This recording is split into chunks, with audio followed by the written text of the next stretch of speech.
Greetings, fellow investigators, and welcome to our video podcast, Into the Darkness, where tonight my friends and I will be playing Mothership. I'm your host, Thom Raley. The scenario is called Hostile Takeover. It was written by Morgan Llewellyn, and he is also our warden. This is a one-shot. So without any further delay, let's continue our journey into the darkness. Morgan? Thank you. So our story is going to begin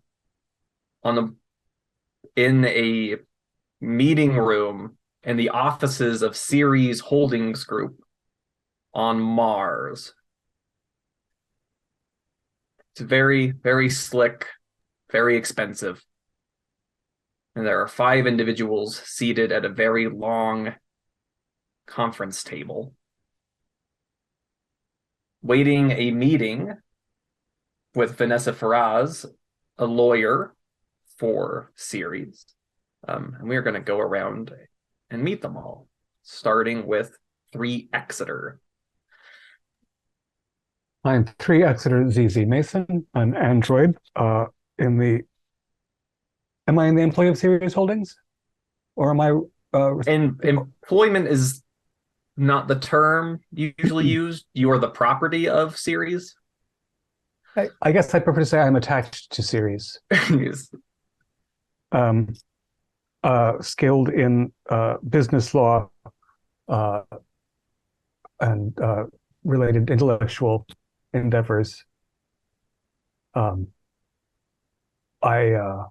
am certain that this conversation will end satisfactorily and with profit for everyone.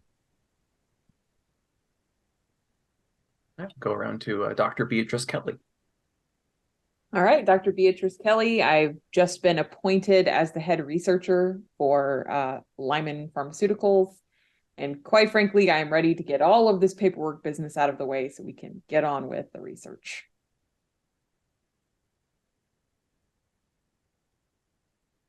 Ephraim O'Toole. I'm Ephraim O'Toole. I'm a pilot. I'm the one that get the eggheads to where they need to go so they can do the research and make sure that we get through the void of space. All right, Pat Pulver. Hi, I'm Pat Pulver. I am a former Marine. I've been hired, go Marines! I've been hired as security for this situation, and I'll make sure everybody's safe and sound. And Ryan Hudson. When Pet uses his "Go Marines," you hear an "Oorah" from across the other side of the table. Private Ryan Hudson, I did a couple of rotations. Marine, worked with NASA a bit, but decided there wasn't much use in fighting for a cause, country, or planet whenever corporations tend to pay so much better. So the chances of survival are about the same. Hopefully we can get this resolved and I can get back to my apartment. Space Marines! All right. And 5 of you do not have to wait long before Vanessa walks in. She is dressed in a impeccable blazer. You are all pretty sure that that's genuine silk or cotton, not synthetic. She walks in, a very serious look on her face, and she passes around file folders. And she says, well, let's get right to it. So, as I'm sure you're all aware, we have recently completed our acquisition of Lyman Pharmaceuticals. Now, as general corporate minutia, things are supposed to go smoothly, let's say. The problem we seem to have is that Lyman doesn't want to play nice. A lot of hard feelings. You know how it goes. They didn't want to sell. We bought them anyway. But so now it's a shit show. So what we need to do is establish effective control on site immediately. And this means a couple of things. One, Dr. Kelly, well, you were going to take up a head research position. We're going to need you to take on additional responsibility of acting CEO of Lyman. How does that sit with you? And will the salary reflect these added responsibilities? Of course. Ceres believes in providing the best compensation for its employees. Well, then I'm happy to do this. Yes. So, three Exeter, we're sending you along to assess the situation, perhaps handle any reservations the Lyman folks might have. At what point, currently, what form is the opposition that the Lyman staff are engaged in? Their former chairwoman and CEO, Nora Lyman, is refusing to cooperate. We have sent numerous documents as far as her ceding her role, transferring ownership, giving us access to their stockpiles, giving us access to their documents, everything. We own them. They need to give us the access. And we want to handle this as cleanly as possible, you understand. The Lyman entity is what traditionally was known as a family business? Yes. Psychologically, this Nora Lyman then perhaps is refusing to acknowledge the realities of her current situation? That is quite accurately put. Business, Despite as we all know, is... Please, Ms. Frost. Yes, it's a business, as we all know, can be difficult for people to handle properly. And admitting defeat can be rather difficult. Yes, you what's your name? Speak up. Sorry, my microphone was turned off. With what level of prejudice are we allowed to evict the people? Can we use lethal force? So you are the security contractor, I assume? That is correct. Well, sir, to put it mildly, you are authorized to respond with lethal force should lethal force be employed against the associates and employees of Ceres in handling this transition. Retaliation only initially. Correct. It's coming right for us protocol. We got it. Okay. What does Ceres know about the facilities and personnel at this installation? Lyman Pharmaceuticals is something of a peculiarity. Kind of a small-time shop. They own a small planet designated she checks her documents, O-8935. What we ascertained during our research and investigation into Lyman is that they're headquartered in an orbital installation around the planet. Yes. Are we allowed to nuke their facilities if necessary? No. Their facilities are official Ceres holding property. Okay. You are not authorized to damage corporate property. If I may, Ms. Faraz, Pilot O'Toole, are you familiar with this planet, its system, etc.? I'm sure It's it's a in quadrant. the approach plates. I'll look up the approach and how far away it is once I get to mission planning. Personally, no, I've never landed there, but first time for everything. Ms. Faraz, is the facility in orbit because the planet itself is not habitable by biological organisms? The planet in question seems to be given fully over to their research teams. It seems that they value every square inch of the damn place.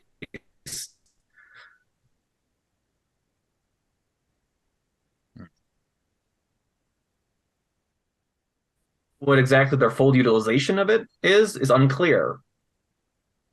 And that's what we would really, what's what we're legally entitled to know.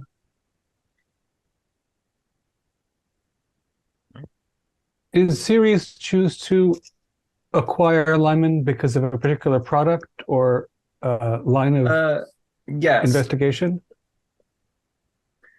Yes. Again, if you look through the briefing documents in front of you, Lyman Pharmaceuticals is basically being a no-name for the vast majority of their 150-year existence. They did have a breakthrough product, xenoprosidone, which is used as a kind of treatment for xenobiological infections.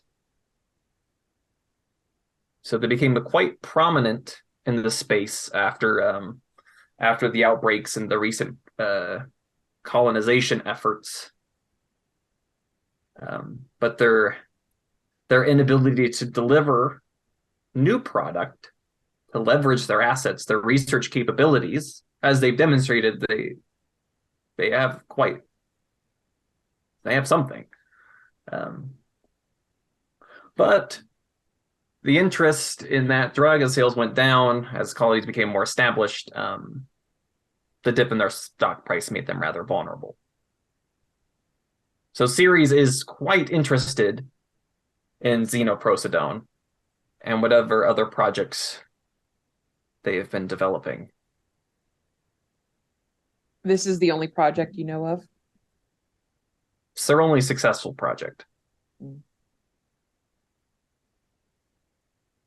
We don't know what else they're working on. Presumably, But this is the primary acquisitions interest. We team want had their stockpiles, we want their formulas, and whatever they've been working on all this time is also of interest. When do we leave? As soon as you can. And again, and she looks very pointedly at Pat. This is a messy sort of thing. You understand. People don't react too kindly to this type of acquisition process. So I have permission.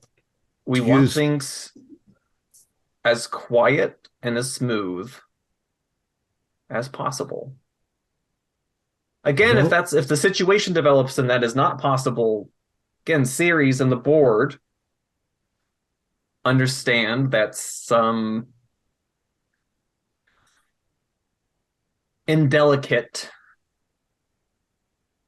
matters might need to occur, but that would be a matter for our PR team. Again, it's all about expenses, people.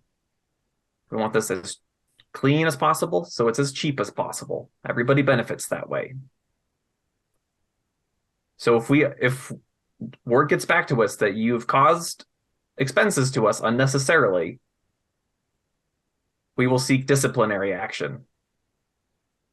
Do I make myself clear? Well, yeah, sort of. Ms. Faraz, in terms of a command structure for this activity, as Dr. Kelly is now chief officer of the Lyman sub Subsidiary. possession of series, is she an effective command? That is correct. Wait, I'm confused. Yes. So who's in charge? Is it Robo Shark or the doctor? You answer to both of them. Okay. Make that clear. Okay. As far as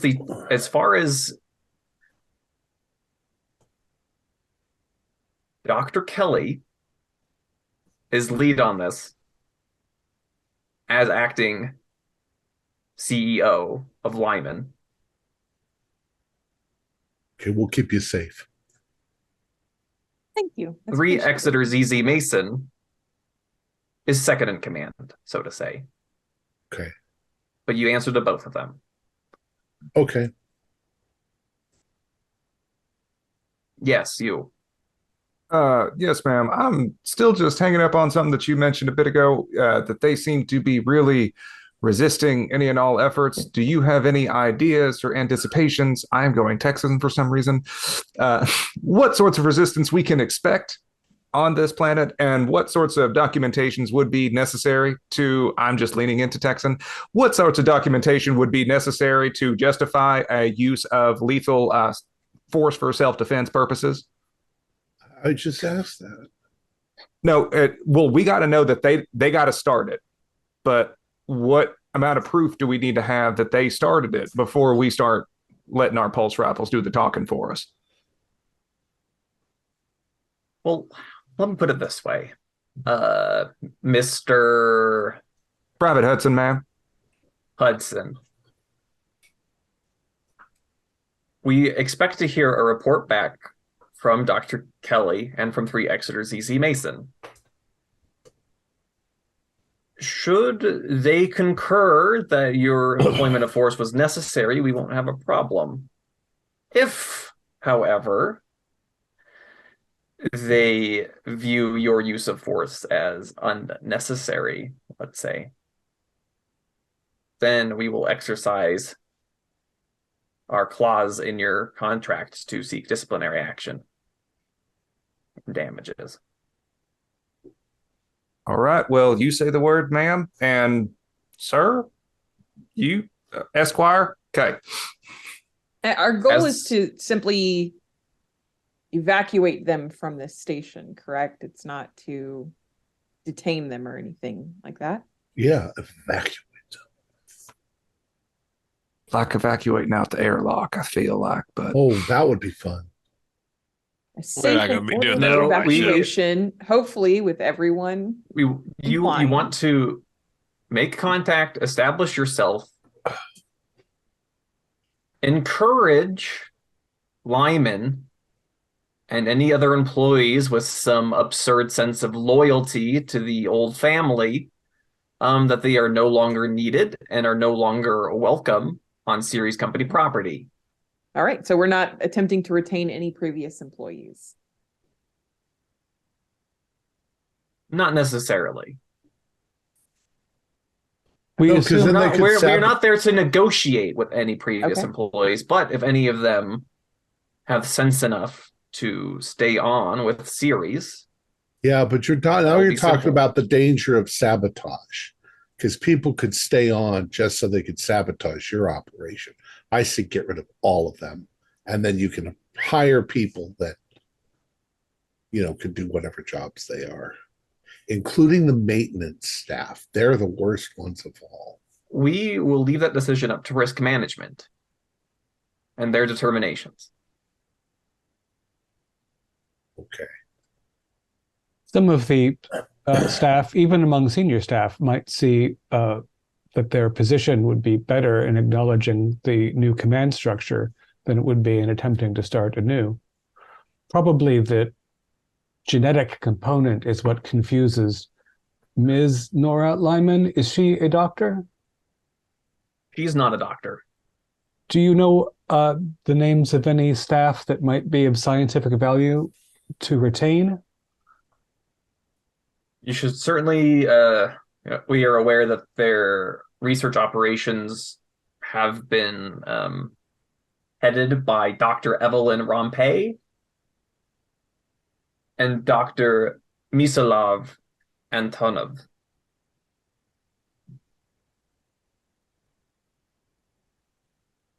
Does the generosity of the Sears Corporation include physically relocating Lyman or other parties that will no longer be welcome at the installation? The airlock.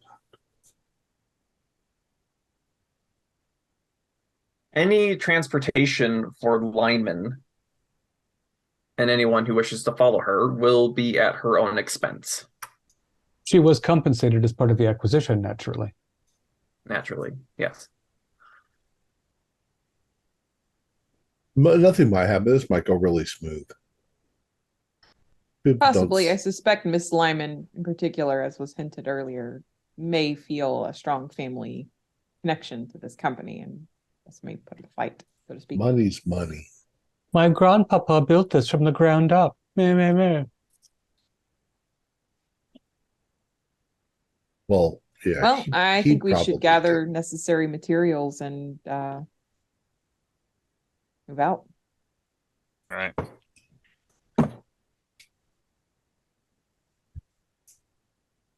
I don't Okay, suggest so- greeting them with a weapon, Mr. Bowler. These are always weapons, so They open in peace. and leave people in pieces. All right, so Ephraim, you mentioned that you were interested in reviewing system data, flight paths, those sorts of things. So, so here's what you can easily find on O-8935. It was first surveyed about 300 years ago. It was determined to have a strong xenobiological presence, most notably plants. The atmospheric composition was deemed dangerous for human habitation, but not impossible. There were several assessments about terraforming before it was purchased by the Lyman family. So far, no terraforming has been recorded. Okay. And of course, I checked the spaceways that we'll be taking, making sure there's nothing, no warnings or anything out there. And yep, no watches. Okay. Check the Should take you notice about the 2 weeks. spaceman. All right, not too bad. I'd like to look And that into, is- if I can, any research that they were doing. I don't know how much is available, but So to answer, let's see, or Hudson anything more than posted that an wasn't covered inquiry. in the brief. Yeah, so the briefings from what series has gathered, and they are primarily based in orbital installations, but there's believed to be a few ground installations, but nothing like large scale.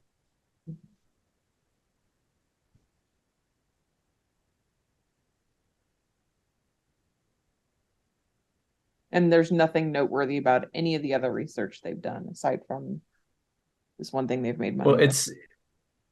So the Lyman family purchased the planet about 150 years ago.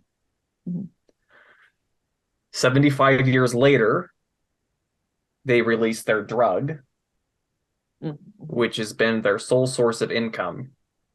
Got it. And they've been continually operating, but they haven't come out with anything new. No other patents or anything like that. Got it.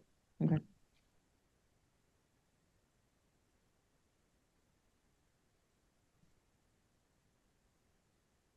Well, gentlemen, do you have All right. everything you need? Yep. The ship's ready. Got the weight and balance. I'm ready to kick this sucker into gear. Cool. Shall we? It is. It is cool when we take off. Are there G forces? Mini. Excellent.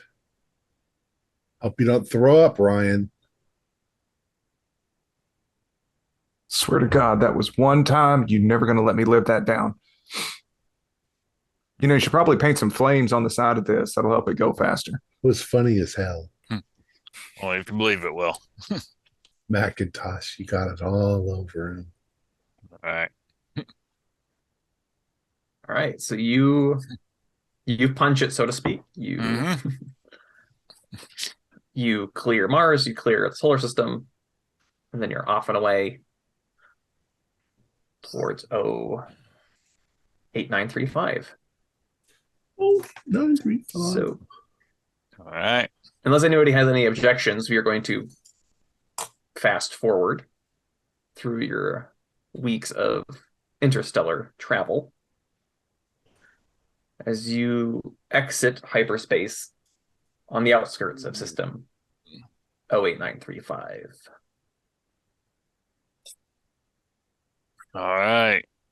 So as we're approaching, I'll start looking for the where we're supposed to put this down. I assume on one of the orbital platforms.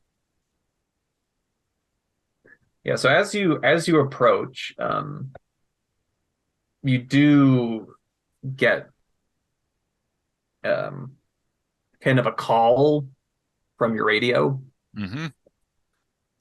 This is Lyman Pharmaceuticals Platform 1 to unknown vessel. Identify yourself, over. Lyman, this is what's our corporation's name again? Series. This is Series 08210. Coming in into land. We're bringing in a team to help with acquisition. Acknowledged. Proceeds to docking platform 3. Roger, heading to docking platform 3. They seem professional. Well, Like you're ready to nuke them. I I'm don't an carry tool. nukes. Is it, do the ship's systems allow you to tell us how many orbital installations there are around this? Yes, they do. Yep. So I'll There's punch into the computer. There's one major one that you've been directed to, and a series of a dozen or so smaller satellites, you think? Are they in sort of a ring formation orbiting, or are they just scattershot? Yeah, they're kind of in a mesh around the planet. The others are substantially smaller, but large enough to have occupants and labs and things. Yes. And this system, what sort of star is it? How many other planets are there? Just out of curiosity. There's about 6 other planets. The star itself is a small yellow star, similar to the one Earth orbits. To compare it, it'd probably be, the planet itself would probably be a little warmer than Earth, given its proximity to the star. And it has atmosphere, and we understand xenovegetation. Vegetation grows in, yeah. Something maybe chlorophyll based, or is that not something we're familiar with? As far as the details of the plant life there, that's currently unknown. Very good. It's a secret. A secret job to we are find out. going to discover, and we are going to take, and we're going to kick all those bastards out. Pilot O'Toole, you found that the radio operator, or what it's called, in this case, seemed professional, and Yeah, the docking yeah, procedures seem normal. yeah. So far, I mean, I haven't got us on the ground yet. There, three. But they seem. The response was what I'd expected. I've heard 100 times, so they directed me to the platform I was expecting to go to. Very well. Do you, Seems promising. Dr. Kelly, do you think that we should defer to the security gentleman in any regard regarding the safety of our transition? I would. They're the experts in security matters. Mr. Pulver, Private Hudson, how do you feel about this at this time? Oh yeah, we'll go You're first. welcome. Yeah. Yeah, I figure mean- we'll stand in front. you need to make a show of strength. They'll probably have their security people too. Maybe Bob works there. I don't know. Is that a friend of yours? A friend of mine. Yeah, I don't know. I haven't seen Bob in 15 years. We getting close to the landing. Yes, you are. All right, everyone. Be ready for landing. Fasten your seat belts. Sometimes you can bump. These things can move on you. Bring it in. Stall it out right at the last second. Put her on the ground. It's all standard procedure. And as you're Chef's sitting there, kiss. you see the docking lights start to turn on. That kind of like people on the platform type warning lights. You see slowly these kind of bay doors open, and you see these little vehicles start pulling out this umbilicus. Do we have like space rifles? You do have space rifles. Okay. So And Mr. Pulver, I don't think we necessarily need to show such physical force. We're just going out to greet them. With all due respect, ma'am, these have the same basic purpose as a condom. I'd rather have one and not need it than, yeah,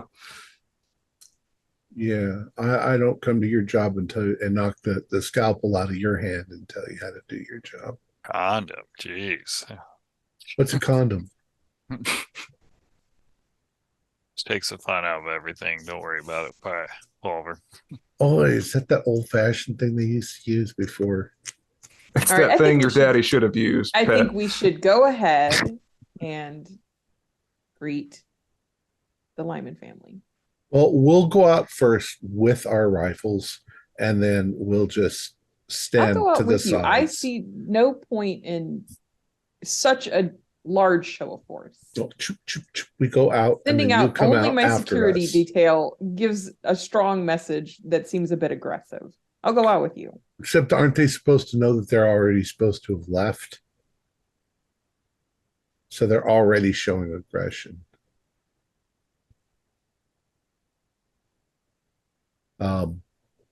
It's just intimidation tactics, ma'am. I would prefer to go out with you, but I'll let you take the lead. Thank you.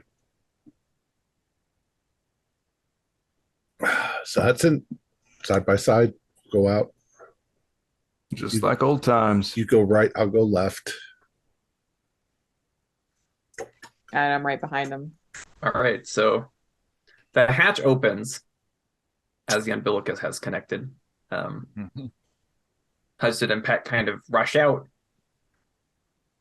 We Flank stop at the either bottom of the side. ramp. Yeah. Weapons drawn. 3X, Mr. O'Toole, I see no reason for you to stay on the ship. If you'd like to come, join the conversations, absolutely.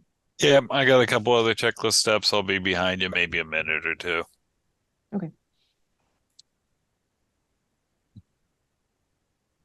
All right, so Ephraim's on the ship for a little bit.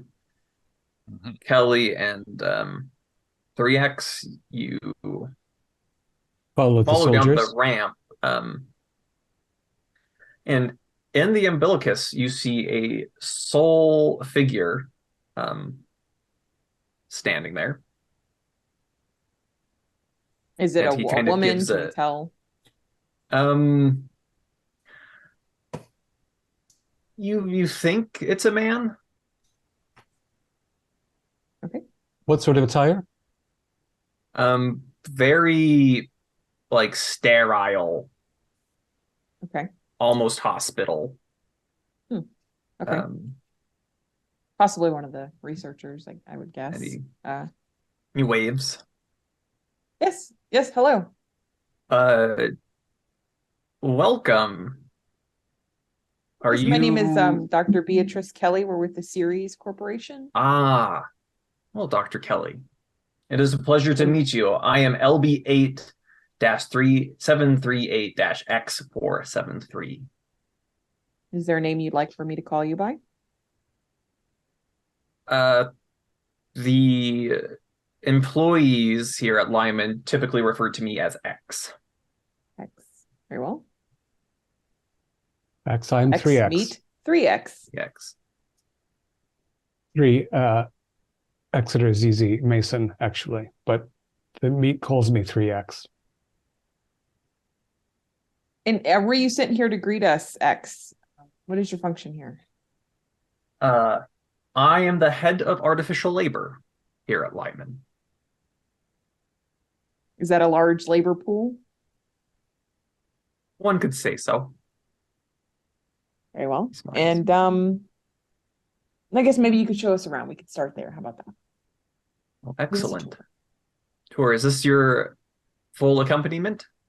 I'm coming up behind in about. Yep, about our this pilot's time. just behind us. Excellent. Please, Howdy. right this way. Given that I've absorbed the documentation, does the Lyman Corporation now, is it still called the Lyman Corporation, or is it Lyman Corporation a wholly owned subsidiary of Ceres Incorporate, or? So its legal name now is Lyman, a subsidiary of Ceres. Is it a strange protocol that X is still referring to it as if it were not?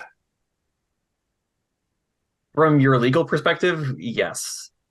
He should have had that updated. We'll have to see to that first thing. Yes, Dr. Kelly, I'm curious. The implication was that there might be very little in the way of human staff here. And if the Android staff is not up to date on the protocols, that might be one of the reasons they failed to recognize that the acquisition is a fait accompli. I would hate to find us significantly outnumbered by a system that failed to recognize the accurate nature of the current realities. And Hudson leans over. Mr. 3 Exeter, I'm not the most up to date on all the legal ins and outs of things, but would an artificial workforce count as property now of Ceres Corp, and I'm not allowed to shoot them if it turns out they want to get all murder bot on us? Again, we need to use restraint regarding all Ceres property. However, if attacked, we are responsible for our own material as well as Ceres property. What would you calculate the risk is 3X here? The size of this facility, if it were staffed by humans, would it be 200 people, 20 people? About 200 sounds like a right number. If it were androids, it could be easily twice or 3 times that many, as we require so much less. Yep. My other concern regarding you and the rest of the crew is that their experiments have been in plant-based xenobiological matter. The fact that X is wearing a suit makes me wonder whether you should suit up until we verify that the installation is free of contaminants that might affect you adversely. So he's wearing like an environmental suit, Morgan? It's not fully sealed, but he's wearing Okay. like a sterile, like lab type Yes. attire. X, So he's in an umbilicus waiting for us to open some membrane or waiting to open some membrane to welcome us. Is that the... Yeah, you're kind of talking Yeah. through this like clear door, let's say. Right. I'm inclined to agree with 3X then. Private Hudson, Mr. Pulver, Mr. O'Toole, I think we should don some kind of protective gear. Sucking vinyl. All right. X. You're the boss. Just on the ground, you're the boss. Yes, Mr. 3X. I am slightly disappointed, I admit, that Nora Lyman did not greet us herself. Is she indisposed? She is. Has she long been indisposed? Miss Lyman is a very busy woman. Busy reappointing the material she was paid for this corporation?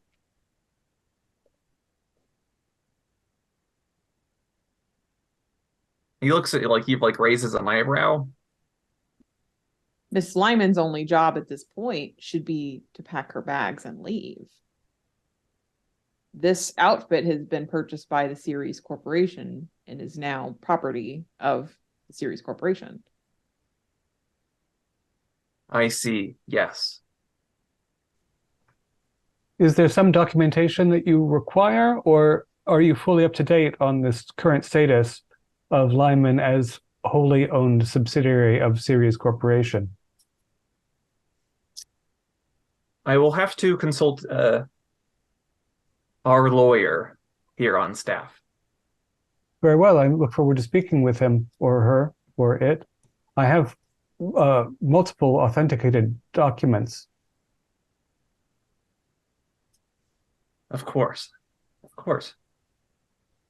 Please, are you ready to for the tour? Smiles. One moment. We're going to make sure that we are properly equipped for. Yeah, let's. Private Hudson, Mr. Pulver, am I the only one here with a sense of unease about this situation? No, ma'am. Oh no, she's dead. I don't know why. Dead? That seems a bit extreme, Private Hudson. She's very busy. Can't come to the line at this time. We're so sure glad all of you busy. are here. You sizing us up right out the gate. We're walking into a trap. I think she's busy because she's handing over a corporation. I'm sure that takes a bit of effort. Well, like you said, ma'am, all she needs to do is pack her things and get out. I'm kind of curious. I don't know a lot about synthetics, but I mean, you don't really need to wear clothes at all. Why would an artificial life form need to wear protective clothing? Well, maybe he's protecting the experiments from in messing them up, Yeah, they're organic on some level, Mr. Pulver. It's not pure machinery. Properly speaking, Mr. Pulver, you don't need to be clothed. Well, I mean, I appreciate that all of you necessity are clothed right now. I mean that we're clothed because we need to, in some ways, protect our bodies from the elements. And crabs. And condoms or something. But you wouldn't actually need to protect yourself in that manner. We do have soft tissues, but the situation is comparable. I suspect that the doctor's assessment is correct, or I'm sorry, the pilot's, that sometimes it is suitable to wear clothing for to not contaminate other materials. All right. I don't know really now. Maybe it's a dumb question. Yeah, it's all right. I'm getting zipped up and stuff. Yeah, let's get our own protective equipment on. If something's, I assume this is all happening on a private channel that we have encrypted and is changing and so on. Just clarifying that. So he made a point to say that she's a miss, not a missus, and she's wealthy. There you go, Pulver. Pulver. Man, you know the ladies like the pilots.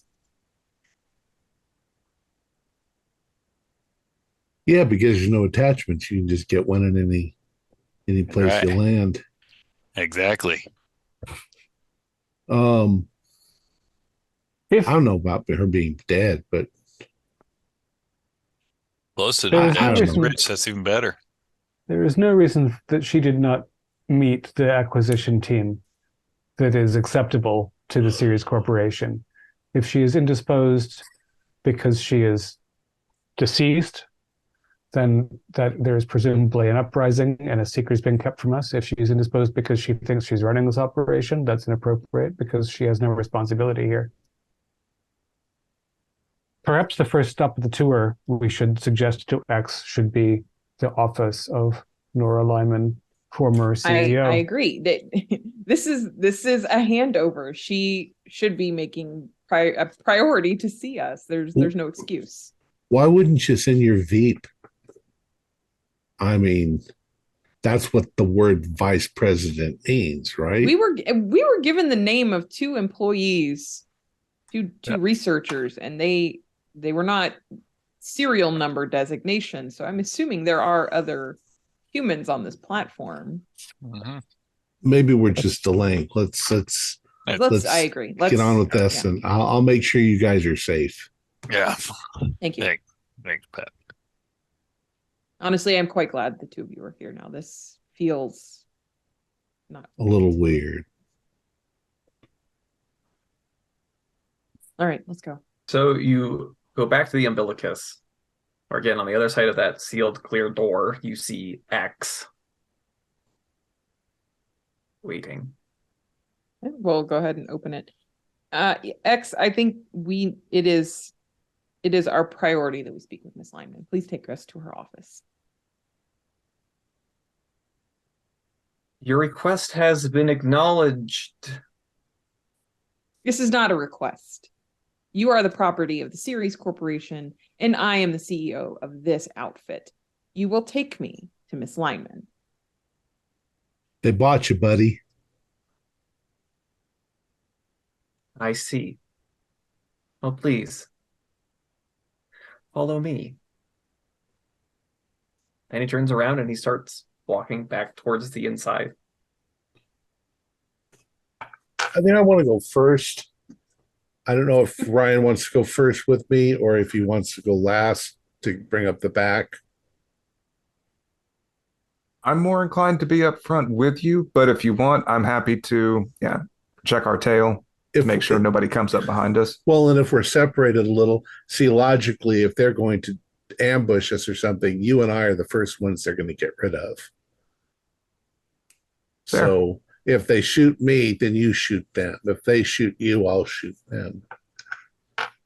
All right. When we say duck, please do that. Besides that, Yeah. I'll take up the rear. We'll say, get down. Let's go. All right. And so, as you walk inside the installation, you quickly find yourselves in a tight airlock. And there's this little kind of side chamber. And X kind of stops at that inner door. It's like, you must understand, due to the delicate nature of our work here, we must insist that you go through our decontamination protocols. Sure. Explain them to us first. What's No, they're gonna very, very standard, sir. General chemical detoxification. Make sure you're not bringing anything with you that would damage experiment materials. Very good. I think we should go one at a time, and I will be the first. If there's no objection, Dr. Kelly, No, absolutely. Please. please, X. And he leads you into this side room, and it's. You've seen places like this before in your time. Sure. Um, A little blast of Just a- UV, a little big blast of infrared, mhm. Yep. disinfectant through the air. Yep, you go into the little tube, stuff spins around you, you get sprayed, you walk out. Nothing indicates that this is rigged in any way to be dangerous to the biologicals. It doesn't seemed to you that way. All right. Well, 3X seems fine, then yeah, I think we There's- can just go. I have no impression that there's any intentional danger involved in this procedure.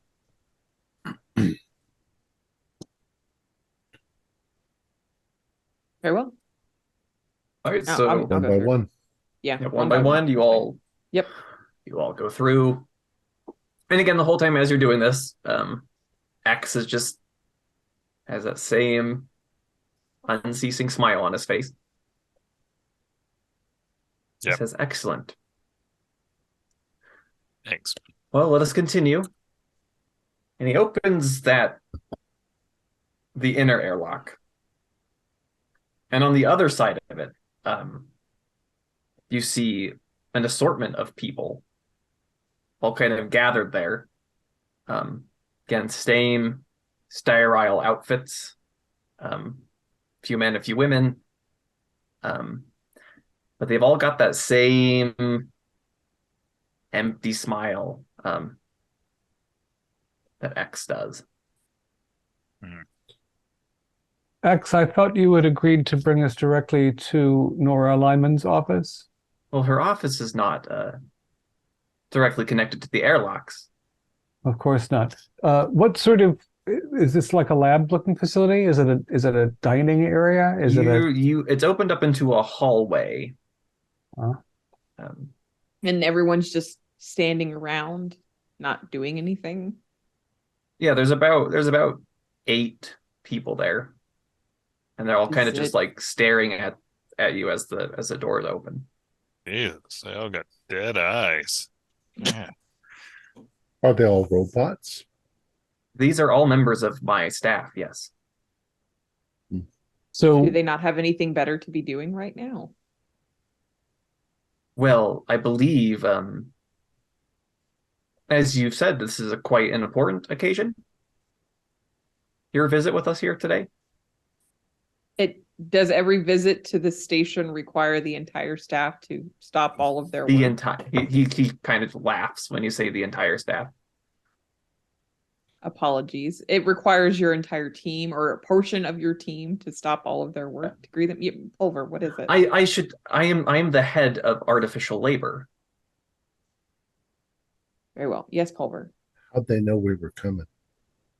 Because we radioed them.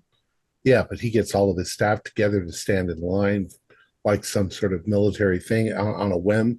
Weren't they busy? Yeah, that was my point. Weren't they doing critical things? Never mind. Miss Lyman, please. Of course, and from the line, one of the female androids steps forward. Says, "Let me introduce myself. I am LB8-543-Z589. Nice. Are you called Z? The human employees of Lyman Corporation have referred to me as Z.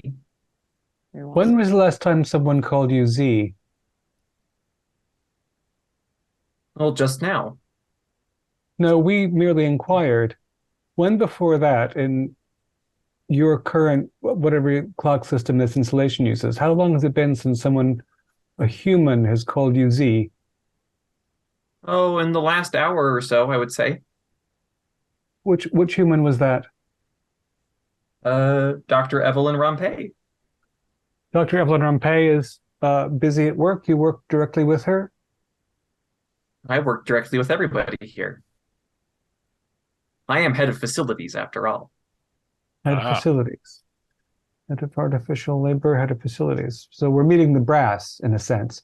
Do you all intend to stay in the employee of Lyman now that it is a wholly owned subsidiary of Ceres Corporation? And X cuts in. Well, I believe 3X, didn't you imply a change of ownership? I assert it. And I have, again, authenticated documents that can verify that you are now wholly owned property of the Ceres Corporation, as am I. Of course. So, The if I question may of whether you ask, intend to stay. yes, Yes, we wondered whether, for example, Eve Rompé intended to stay as well, or if she will be departing with the other meat. Human personnel. That is, of course, a question you will have to ask her yourself. Will all of you like to accompany us to Ms. Lyman's office? Or will you be going back to your duties now that we've been greeted? We will be happy to accompany you to Miss Lyman's office. I don't believe this is necessary. Perhaps the lawyer in charge here and Ms. Lyman herself, but I don't know that we need. You're all surely quite busy. Yes, I would like to meet the lawyer of the installation, actually. Yes, the X turns to one of the other androids standing nearby, and he says, "Please notify Mr. Tasung of our guests." And android starts going around down the hallway. The Marine wants you, Dr. Yes, Golly. Pulver, you can speak up. You don't need to raise your hand. This is not elementary school, please. I'm sorry, ma'am. Maybe ask the robots if they've been treated well by the Lymans. You can ask them yourself, Mr. Pulver. How do you feel your treatment has been with the Lyman Corporation thus far, X? Satisfactory. No disgruntled employees? I imagine that's rare with androids. They're probably not programmed to be disgruntled employees. Yes, I am not aware of any dissatisfaction among my staff. I'd like to have an aside. Sorry, go ahead. How do you feel about the change of ownership?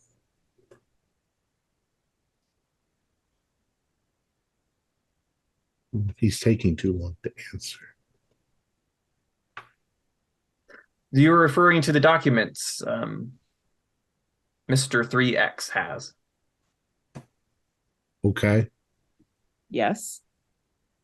It would be improper for me to offer a feeling on the matter without I think these people observational evidence. They really would like a smooth transition. It's just money exchange. They're going to treat you the same as you've been treated. So I'm curious, X. You imply that you haven't seen the documents that I haven't. Does that mean that you were not aware that Sirius Corporation had acquired the Lyman Group in its entirety? That is a correct statement. So part of the response we're getting here today is because the humans have not been direct with you about recent events in terms of your corporate status? There's been no communication to me about any change in corporate status. No. Well, it's our intention then to clear that up as quickly as possible.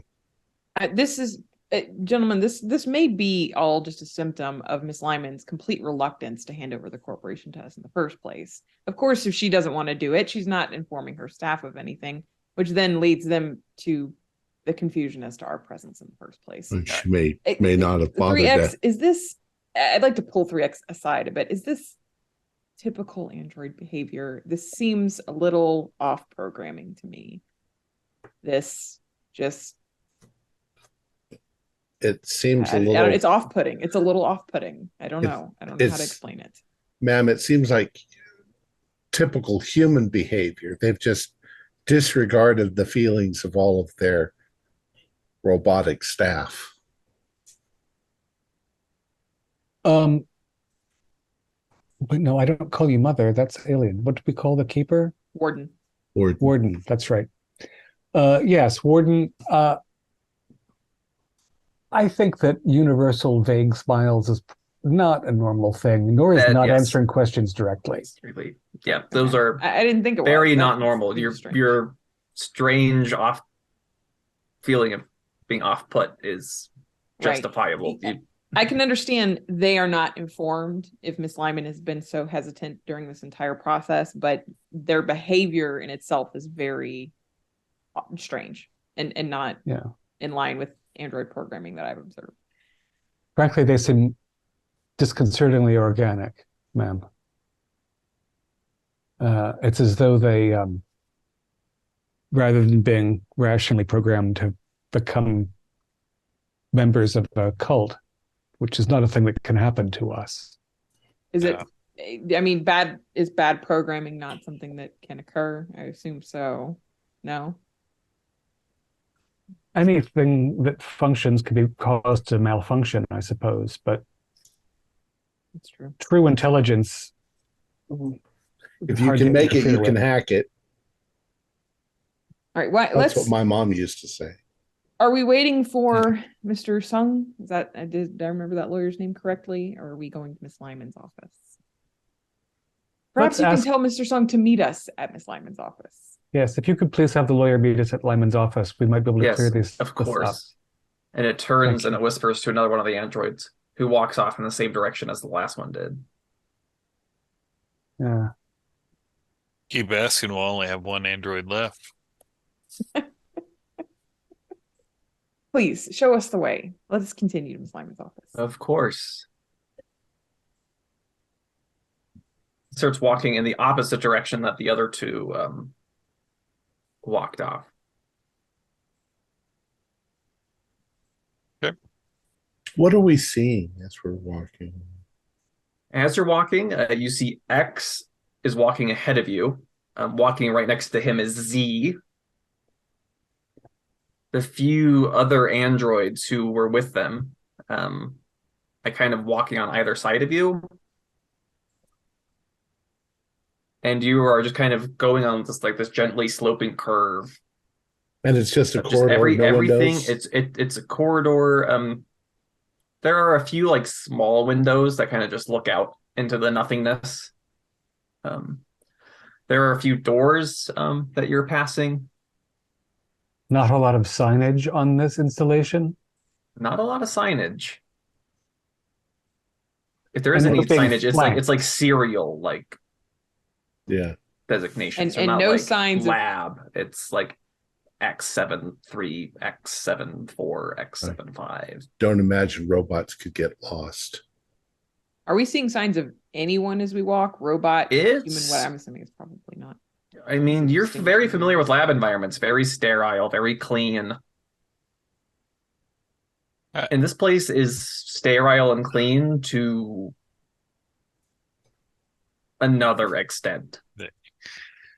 As we're going down the hallway and we've got these various signs with coding, is there doors associated with those? Are there windows in the doors? No. So as we go along, I'll kind of look around and go, are these all the labs, X?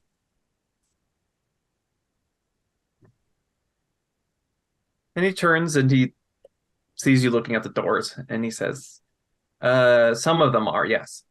Oh, man. Huh. What are the others? Access points, maintenance, hallways. Seems easy to get lost with just this coding and stuff like that. I mean, I've heard of Well, you don't have to worry about that. Oh, I wasn't. I'm just generally commenting. My staff will be more than happy to help you navigate to wherever it is that you need to go. Which you are. A map wouldn't go amiss, though, if one is available. And at that, he turns and he whispers to another android that walks away. Another one down. Private Hudson, I feel like we're rats in a maze.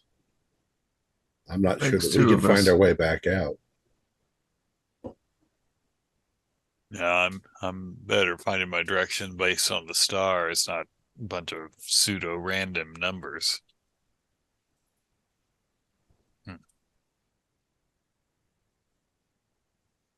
So, Tell me, go ahead. no, please, Dr. Kelly. Tell me, X, what can you tell me about the research that's done here? We have some information about that, but I'd like to know more. Yeah, Well, she's you a must doctor. be familiar with our primary product, Yes, I am. xenoprosidone, Yes, absolutely. keeping the colonies healthy.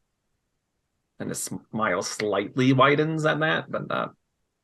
I would Much. imagine, correct me if I'm wrong, that after 75 years, the process by which it is produced I would think it would have been refined to the point where such a large staff might not be necessary.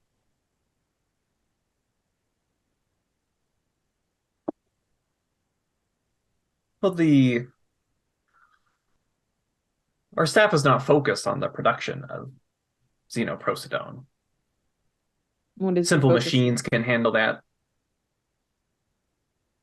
Is it the focus here on the harvesting? What is the focus here? Our focus here is, as it always has been, on research and development to improve human health. Xenoprosidone itself was quite a breakthrough, and the Sirius Corporation is very happy to acquire it and your stockpile of previous production. What's the most promising next development that your research has uncovered in recent history? And he kind of like leans in with this kind of like conspiratorial look, as if he's like letting you in on like some kind of joke. And he's like, that's proprietary. Yes, and we own it. That's exactly, property is proprietary, you see. Lyman is the property of Ceres. So let's discuss that property proprietarily. He means you ain't got no secrets from us. As the pulverizer said. Well, that's an odd state of affairs to be in when you're asking so many questions. Mr. That's Mr. Pulver. Pulver. You can call me Pet. Pet. Yeah. That's what everybody calls me. And I shall do the same. So, is Ms. Lyman's office very, very far from Dock 3? Not too much farther.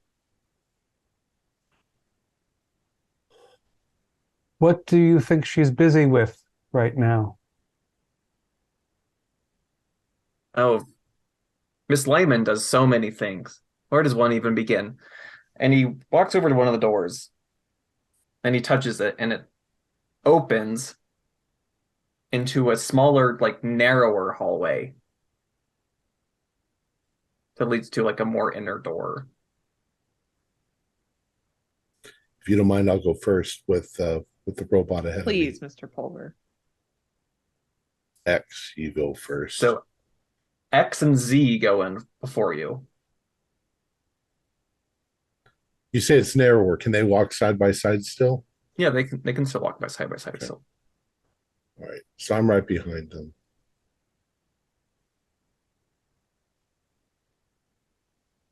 And I'm going to, with this hand, reach back and in military sign language, I'm going to tell Ryan, keep your eyes open. Something's fishy.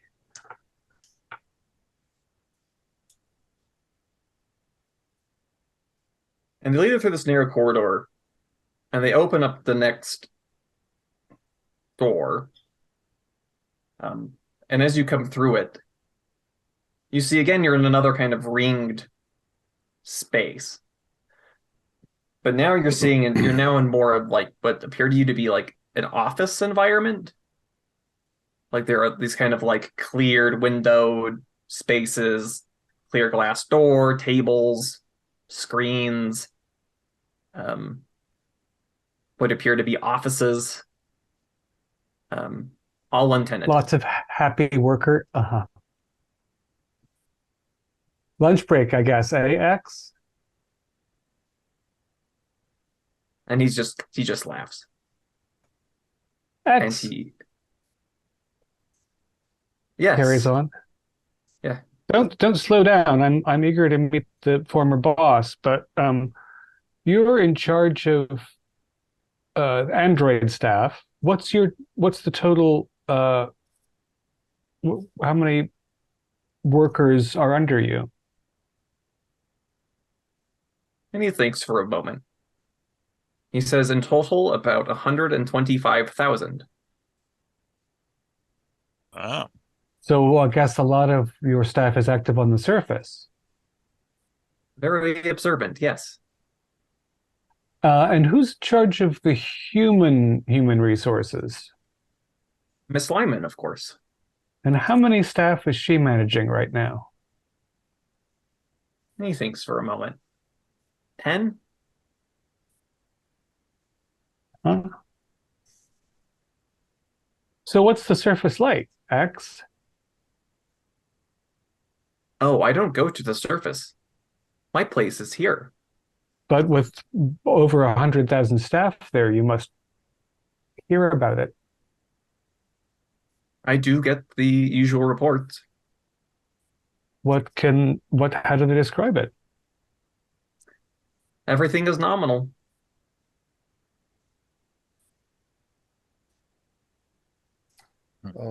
Oliver? Mr. X, are you programmed to always tell the truth? Yes. Is that the truth? Yes. Are there any of the biological people still alive on this planet or in this station? Yes. Is that a lie? I don't understand how to do this properly.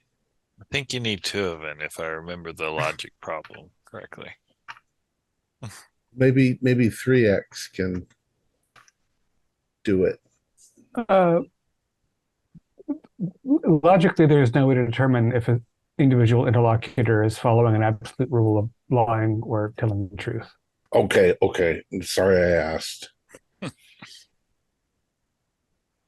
What is a normal day for one of your staffers on the surface like, X? They fulfill their functions.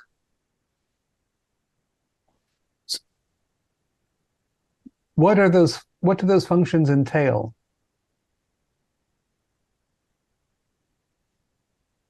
It depends on the individual staff member. Do you recall the last staff member with whom you spoke on the surface? Yes, and he rattles off a serial number. Reported that data collection was going right exactly as scheduled.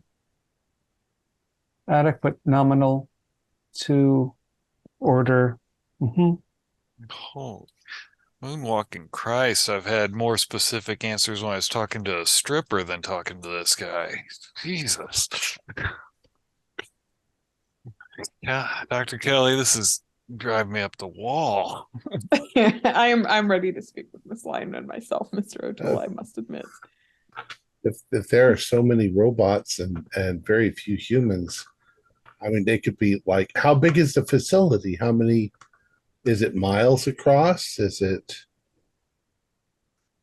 tens of miles across? You get the impression that maybe it's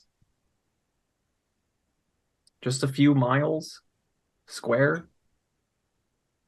The majority of the people are on the planet, not here. Probably. Yeah. So probably And you the also get staff the, you is get in the the impression office. that it's tiered. So there's this floor, but there's Other floors. other floors above and Right. below you. But we thought it was only big enough for a couple hundred humans. Yeah. Right. So it's Only not 10. Yeah, only 10, but plentiful other staff of incredibly evasive. So Order. people, From my people from my understanding of this type of operation, would this number of staff be feel excessive, or does that feel right? Or maybe I don't know. I don't know. It feels to you really light. I mean, Well, I doing mean, like a complex total, research, like 150,000 androids. Does that feel? Does that feel like that's it depends on what. I mean, again, there's a whole planet below you. That's fair. Okay. So is there only number 10 doesn't feel- people in this whole, the planet and all of the stations? And that's very light. Would they be like congregated in one area because humans like one another? And I mean, the robots do what you're told them to tell them to do, and they could be everywhere on the planet. But the humans wouldn't like that. They wouldn't want to be all alone with 500 robots and no humans. I There wouldn't. must be documentation in the contract about the names of human employees. None of it. I don't. Did you examine the contract 3X? I had 2 weeks. I'm sure I read it back and forth and installed it in a drive in my pinky. So, I mean, as far as, again, people listed on the contract, you had Nora Lyman, Dr. Evelyn Rompe, Dr. Misala Antonov. Then you have some further name of people who are listed as lead researchers. Emma Wirt, Sun Chu Fun, Bharath Sharma. There's a chief financial officer, Alfred Longfellow. So it chief could be 10. corporate counsel is Tasung Kwa Kai. But it is 10. It comes to 10. Yeah. Okay. All right. Well, I'd like to get where there's more humans, and then we can ask them. Yes, Oh, please, I know. Miss Lyman's Yeah. office. Let us. Supposedly the lawyer is going to show up at Lyman's office, which has to be along here somewhere. And eventually, X and Z stop simultaneously outside of one of these office stores. And you see the office has this little plaque on the door. You know, Nora Lyman, chairwoman, CEO, Lyman Corporation. Okay. So he opens the door to Lyman's office. And he says, please make yourselves comfortable. We have to wait for Ms. Lyman. Yes, she's very busy. She doesn't need to be busy. She doesn't work here anymore. Go get Miss Lyman right now. We will wait. Go and get her. Tired of this game. Of course. And he turns and he whispers to an android who proceeds to start going down the hallway until they disappear as it curves. Assuming, Dr. Kelly, that in channel again, assuming Dr. Kelly that the situation here isn't so off the rails that these androids are entirely meretricious, perhaps the remaining human staff is all in some form of stasis, and that is how it is operated entirely by artificial persons. Is there a And that reason is why why- you would do that? I'm telling you, 3X, this is a permanent kind of stasis. Your fears, I'm only taking it. It is very difficult for artificial persons to prevaricate when asked a direct question. He's being evasive, but he's not lying as a rule. When he says there are 10 living humans, I wonder if they're living, but in some circumstance that renders them ineffective. You don't think they turned him into freaky alien xeno plants, do you? That was relatively far-fetched, but circumstances here are very difficult to understand. Dr. Kelly, Mr. Pulver would like to speak to you. No, you. Yes. To me. Yeah. Why aren't the androids all linked together with Like a neural network? yeah. Why think does he that's have how- to keep whispering to somebody and sending them off? I think that's a question for the warden. Yeah, I don't think that's how androids work. The protocols under which we were designed are based on science fictional analogs from a period of the late 20th century in which the assumption of Bluetooth technologies, for example, was not universal. That is correct. What? Yeah, it's not how they work, Pulver. That's not how androids work. They're their own individual systems. Okay, yeah, but can't he just get on the radio and say, hey, send up such and such? That I agree with. That seems, I don't know why we've not been taken to Miss Lyman. I don't care if we meet her in her office. I just want to see her. Can you not take us to her physically wherever she is? I look around. I look around this office, and if in offices where people are at, there's usually like pictures Personal of family. Yeah. And Yep. knickknacks. There, yep. So you see personal effects, you see awards, you see like these kind of There's not like a fine printouts, coat of like, dust over all of it, is it? Is there? there is. Oh, You go to the desk and you like kind of wipe your finger, and yeah, there's The rest of this facility has been maintained in an extreme degree of sterility. You may have negotiated with the wrong owners of the company. Dr. Kelly,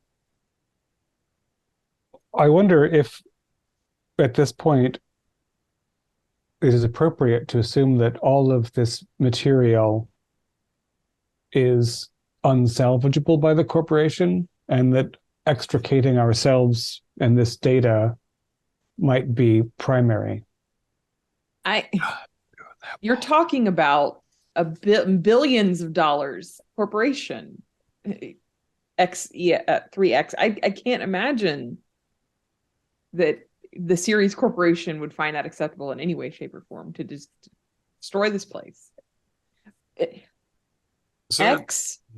Tell me the exact location of Miss Lyman. Where is she right now?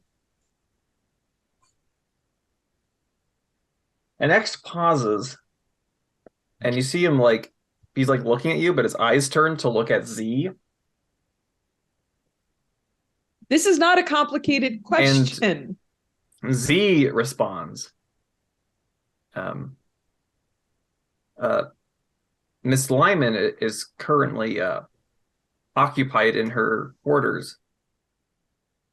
And where are her quarters? Right this way. If I were running a corporate installation orbiting a distant planet, I would have my quarters adjacent to my office. Just no reason to have a commute. Is there a door inside of this office that doesn't lead out to the hallway? No. Some people just like to get away from their office. Not even a private bathroom. Damn. But if I could offer a piece of my naive security advice, okay, so maybe Ceres misunderstood the situation here, and we can inform them of the correct situation, and then there could be some sort of renegotiation with the robot overlords that have taken over the planet.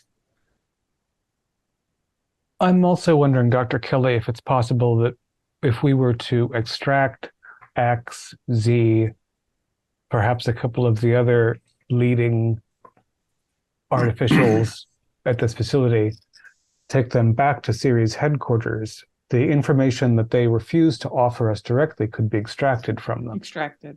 Okay. I'm not opposed to this 3X. I would like to see the state of Miss Lyman. I'm assuming we're like moving. Yeah, you're going, and yeah. As 3X kind of implies, you don't go very far. Right. And Z reaches out, touches a door, and it opens, and it leads into a little lift.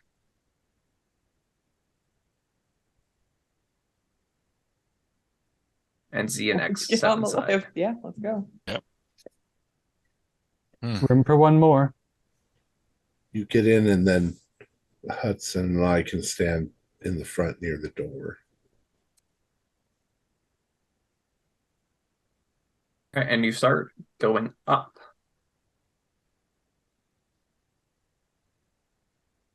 And it doesn't take very long, and the doors open into pitch black. There like a This light is switch. Lyman's quarters then. And you, Pet, Yeah, motion sensor. I don't know. leans forward, and yeah, you lights start to buzz to life, and they snap on. And So you're it's- in like a living room. And Z and X are coming in with us. Mm-hmm. This is also a dusty space, but looks like a human residential area. Yep. Mm-hmm. I'll walk around doing this to make the lights all come. I'm going to start opening doors. I've had it with this. I'm going to try to find her. All right, so you open one door, and it seems to be a bathroom. Again, just seems like hasn't been used in a long time. Right. You open another door into a kitchen, and you're kind of hit with the smell of Rotten food. rotten food. And you open the next door. And you open it up, and again the lights are off. But you do hear this kind of sound of breathing.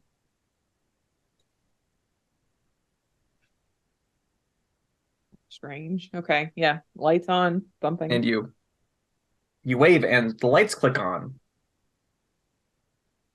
And in the corner, you see this woman in a bed.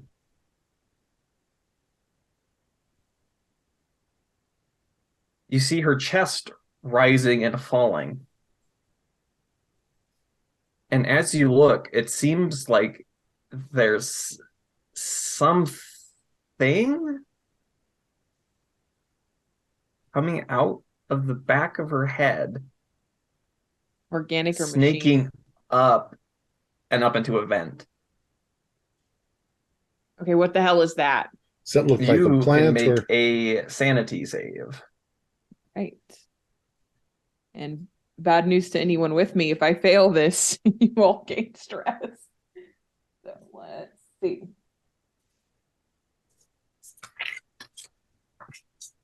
Whoa, 13. And my sanity's 14. 40, not 14. So we're good. All right, so you just get 1 point of stress, but Okay. But yeah, I'm backing away. What is that? Does it look organic? Like Pulver said, is it plant-based? Is it machinery?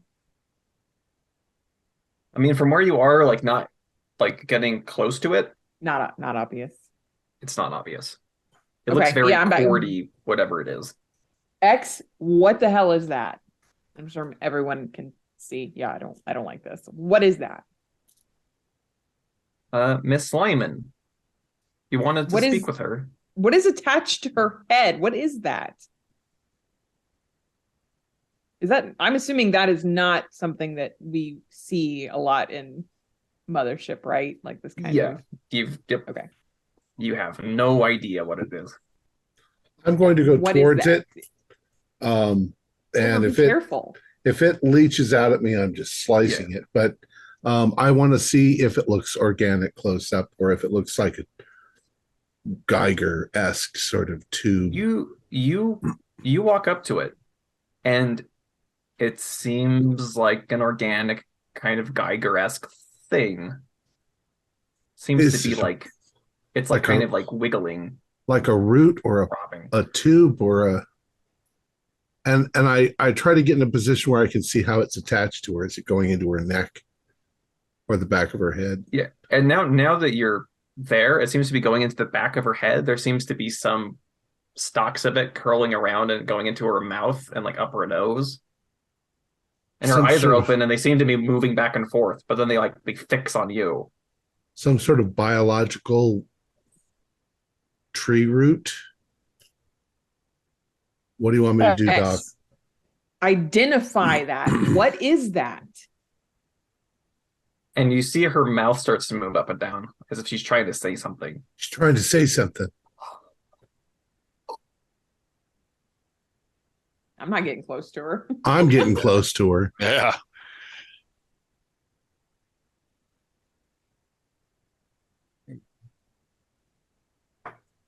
We'll back away and be like, well, you guys need me safe if you want to get off this planet. So can I tell what she's saying?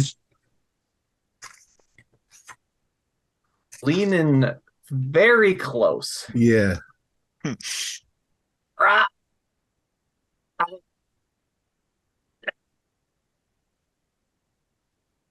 I don't know if you're cutting out or not, but I'm not hearing anything. ah. No. Shana, no. Run? For sure, Run that's away? run. Should we run? And her eyes like roll up into the back of her head, and you see this thing like lets go Right. and moves up Yeah. into the air. Yeah. Run, Pulver. Yeah. I'm running for the exit at this point and grabbing O'Toole because I know he's my ticket out of here. And you turn for the exit, and you see X and Z as the elevator shuts behind you. Those motherfuckers. Well, So, Go Pulver, hit the button. want to roll combat for me? yeah. And I've got another Marine close by. You So I get get a plus +5. And we're supposed to get what? Under the number? Under. Okay, so how do I do this again? Let's see. So what's your combat? Close quarters combat, I have. That's a My plus 20. So my you add combat is 48. Okay, so you add 20 to that because of your close combat specialty. Okay. 68. And then you add 5 for your fellow Marine being nearby. And I got 12. 12. Okay, so you passed and it failed. So it seems to lurch for you, and you slash at it. And when you cut at it, it feels rubbery. Okay. My knife blade doesn't just slice through it. No. Okay. Well, at this point, I tell everybody run, and I'm just slashing. We ain't got nowhere to run, Well, Palmer. So you say run and you slash at it, and it's like your knife kind of gets caught in it as it's rubbery. It slips off, and then it goes, pulls itself back up into the vent. Into the vent. What the fuck? We need to get out of here. Dr. The Kelly, you androids should want see us. if there's anything left of Lyman. I'm going to go and attempt to override the elevator. What if that thing comes back out there and gets me? I'm not going to touch her. I No. swear to God, I will slice it off. Ma'am, I got my finger on the trigger, and I'm just going to say, I told you so, and we'll watch the vents. Now, you get us the fuck out of here right now, please. We'll attempt to do so. Watch my back, Hudson. And I'm going to go in and see if she's awake or dead or breathing. Well, you go up to her, and her eyes are still rolled back, and you start Uh-huh. to see blood trickling out the sides of her mouth. Thing was buried and out in of her nose. and the hole in her skull. Mm-hmm. Yeah. Poor lady. I Well- think she's fucked. She's foobar. Yes, there are no functionally living humans remaining in this facility. We need But to I fix don't that think- elevator. I don't think it's the robots, though. I think it's the plants. The robots who abandoned us here to They be consumed by the abandoned plants seem to be in some form of collusion. It's possible that while the humans were being assimilated by that xeno life form, the artificials were affected by their programming, or perhaps by some wondering other if this isn't- emanation from we the know- planet. We know nothing about how they make that drug. Its name escapes me right now. I don't know what the likelihood of that drug, this being all a part of the drug manufacturing and the Given that Maybe it's been they- distributed maybe for they- 75 success of it. years. Maybe they milk the mother plant. Ugh. I look around. Is there some people keep a calendar or a diary, so I could see maybe she ripped off the last Last day of her date, trivia calendar. So you go around looking for Get such nowhere near details, the and walls because you're sticking in that living room, and you're Yeah. looking for something that has a date on it. Yeah. Eventually, you do find what looks to be like a corporate planner, like it Mhm. has calendars and like scheduling things. And it was like her last schedule, the last day that had anything on it was about 5 years ago. Oh, Jesus. The serious negotiators did a very, very poor job in their preparation for this acquisition. If I Okay, can, I would we like need to to. get out of here. I want to try Yeah. going to the elevator and jamming my knife into the sort of Would- gap in the doors to see if we can force it open. If there's some kind of just Can we try to manual override access. it first so that we don't break it and strand ourselves here further? I have an electronic toolkit and I'm a programmer. If you jam a blade into it and you allow us to free fall through artificial gravity for a few flights, that seems undesirable. Oh, then please be my guest. My version of deprogramming involves a lot of bullets and occasional explosions. So, yeah, you do you. So far, Keep in mind, Robo. this is not an atmospheric area, but we are an installation in space. Firearms have limited utility in certain areas. Well, I said mine's the air a, was breathable in here. We just kept your suits on, which good idea for that because I don't want some kind of weird seed pod things in my lungs right now. mine's a PPG anyway. It doesn't actually shoot a bullet. It shoots a pressurized plasma. So if it hits the side of the station, it won't penetrate. It'll just bounce off like air. Anyway, how's the elevator coming? You can roll hacking. That's in two. Where is It's branches off of computers. It's the middle column off. Right, the middle It'd be column. a plus 15 if you have it. No, I have business law in that category. Thank you very much. It's extremely useful. I have hacking. Get over here and advise me. Oh, also Threx. Okay. Do you guys breathe? We don't have the same requirements for atmosphere that you have. So no. So if we flushed all of the oxygen out of the facility, it wouldn't do anything to the robots. Damn it. So this looks like it's a Unix code. I know this. Isn't that ancient? Well, they Yeah. cut their balls off. So Ephraim, if you want to roll hacking for me, Okay, and what does that go with intellect, I'm assuming? intellect. Okay, and I got hacking, so that's plus 15. That takes me to 51. 37.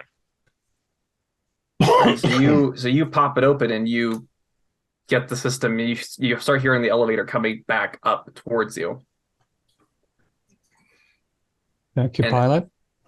It's coming up, Welcome.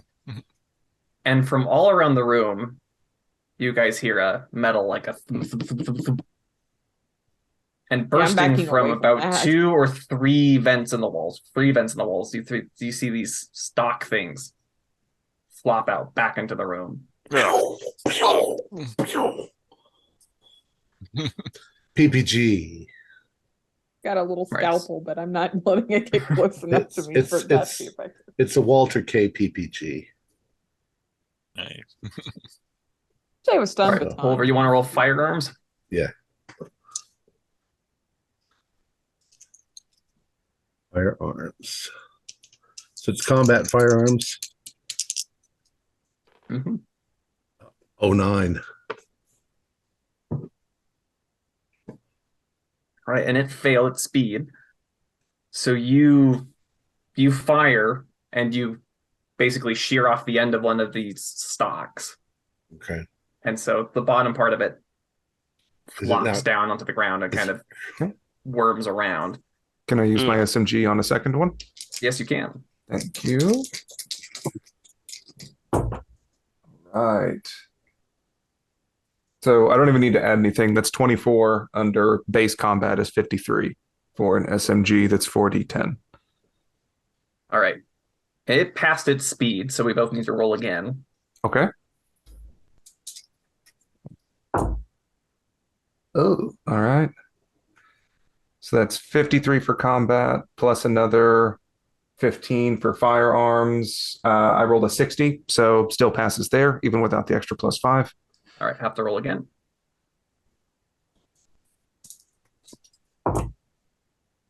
28. Okay, and it failed that time. So yeah, you. So I'm spraying it all over So the walls as it's scooting flailing, around. and you're firing at it. And the third one. I'm also armed with an SMG, although I'm not normally accustomed to firearms, but it seems as though under the circumstances, there's little risk in attempting to sever that. All right, roll combat. Oh, huh. I have a 34, which is pretty good for an android, and I rolled a 7. Whoa. Nice, and it failed. 007. So you light up as this thing is sneaking its way towards you, and you catch it a couple times, and it like retreats back. Um, The elevator. yeah. And what's in it? Nothing. Good. Let's go. Let's go. Let's go. Let's go. Let's go. Yeah. Yeah. Let's go. I'm last. Should have asked him to refuel the ship. Yes. I hope that they haven't done something else to the ship. You're about that right now. 3x. We Pilot O'Toole, do you have some sort of device that helps you locate the ship when you're away from it? I wonder if there's the shorter route than we were taken on. I feel as though we were rather led around a primrose path as they attempted to stall. No, the company didn't want to pay for that advancement. It's a pretty basic ship on that. You don't even have a key fob. You can hit the lock button. Just listen for a beat. That's not how aircraft work. There, Are you killing me, O'Toole? You don't lose the keys. Trust me on that. All right. I think, however, do we know how many floors separated us from the office layer to the hospice layer? Wasn't Ms. Lyman? personally. I think we should get off. I do not think we should try to retrace our steps. We know roughly that we moved along 2 arcs. Presumably there'll be screens or windows through which we can see the docks. Assuming this installation is built on any rational principles. I think we'd like to not indicate our location until it's absolutely necessary. They might hope that we've been consumed by their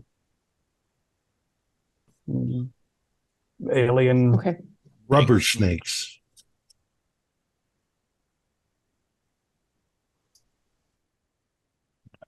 The corporation may wish us to continue to observe here, but I don't think we should observe from this installation platform.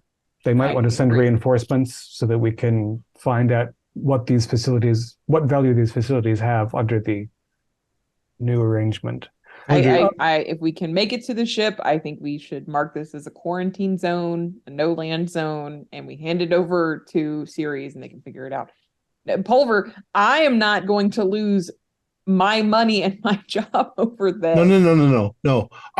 This comes under subheading 5 of the security protocols. We need to find some way to contact home base or in this case the company and tell them what's going on so that they can send reinforcements. Right, but we're in a fight for our lives right now. I would like to get to the ship before we do that. So. And as the elevator I agree is with going 3x. I was just saying, I agree with 3x. We should get off at a floor, an available floor, and go. Apologies, Warden. Continue. Well, the elevator starts going down, and then you feel it slowing, and then the light cuts, and it's great. I'm assuming, does it have an access panel, like where we can exit and go into the shaft? It does.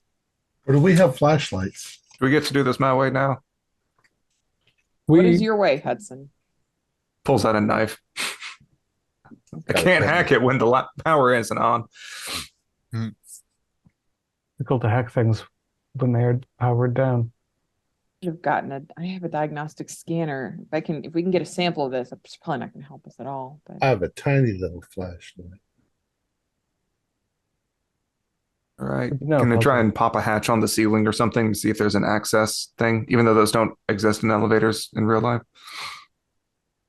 Yeah, This you might have been designed from late 20th century, as were the 20th century Fox designers. Yeah, so you pop open the hatch. And yeah, you shine the flashlight up and you see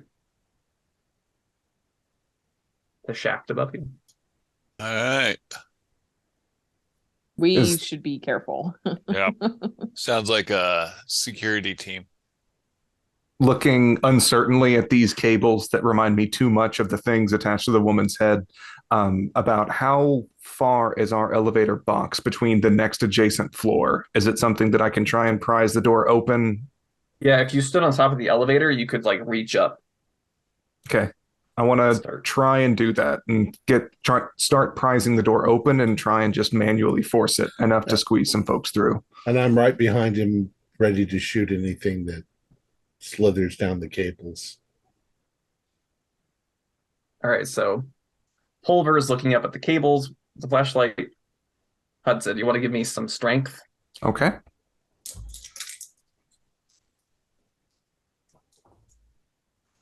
That is a fail. So you pry, and you'll hear this metal snap Okay. as you leave the blade of your knife. How about that hacking thing? I look at the computer panel. Is it powered on or is it powered off? It's powered off. Yeah. We might be able to. We ain't gonna be hacking. You can't. It's not powered on there. Here, why don't you use my knife instead of that sissy little thing that you got there, and get on my shoulders so that you don't have to try to balance at the same time that you're. Pulver, you always look like you had about 20 pounds on me. If you had to assign a numeric value to your strength score, what do you think that might be? I'm more of a shoot 'em up type rather than a do 50 push-ups type. I'm I don't know, around 44. God, you guys are Man, I pussies. feel like that's a solid over 10 points higher than me. I'm like a modest 36 kind of guy myself. So how about we change places for a minute? I'm stronger than both of you guys. I've been hitting the gym because, when I'm flying, I ain't doing nothing else. Oh, okay, All so right, it's let's- the gym that makes that right arm so strong. Okay. Let's lift the flyboy up there. forearm. He's been using that. All right, Ephraim, do you want to give me a strength check? Yep. Don't break that knife. That's Damascus steel. So you want to roll under, right? Yeah, you want to roll. You want to roll under. 62 out of 51. All right, Yeah, so But maybe if we you're- keep breaking knives in it, it'll start wedging the door open just enough. you're wedging it, and you start hearing it start to open, and it opens a little bit. And Yeah. can you roll speed for me? Oh shit. Oh, actually I got good speed. Fuck. I mean, yeah. Fail. Language. So it failed as well. So Okay. what happens is you see this thing slip through and kind of fan out, and you back away as it opens up right here. Put me down, Pulver. Put me down, Pulver. But you fall off their shoulders. I left your knife. We And still yeah, try the knife is currently in the door, and Ephraim, you'll take just 5 points of damage as you Okay. slam down, tumbling over backwards. You probably destabilize Pulver a bit too as you trip backwards. My grandmother gave me that knife. I'll buy you a new one. It's not the same thing. Is that thing still coming out of It's the door, or did the worming door its way trying in. to worm its way? Shoot it! Shoot it! Well, wait for it to get the door open some more, and then I'll shoot it. Well, pulver fires, and it's not very maneuverable, so you hit it, and it retreats back in. But yeah, that shot echoes up and up. We're all going, mop, mop. So how do we get the fuck down from here? We could cut the cable. Wouldn't that drop us down the shaft? No, it wouldn't. But what it would do is the brakes would lock in. We might drop maybe 3 or 4 feet before they locked. Actually, I don't think they can move. With the power off, the brakes are fully locked. That elevator ain't going nowhere. Is there an access ladder that we could climb up? It didn't. She was sitting in the dark. I wonder if I think she these was half things dead. are opposed to, well, yeah, I guess they're motion sensor or something. I was wondering if they may dislike light, but perhaps it's just because she hadn't been moving. Yeah, this ain't gonna do much against them. There's almost nothing. Yeah. Well, unfortunately, that's the only place I see to go, and We're in a pretty pickle now, ain't we? yeah. Game over, motherfucker. We're in some real pretty shit now, man. Yeah, you do find a way to ascend. Yeah, we can't get past the box, but Back up. we could go at least up to the next. Well, how are we gonna open them? They won't open. And there are also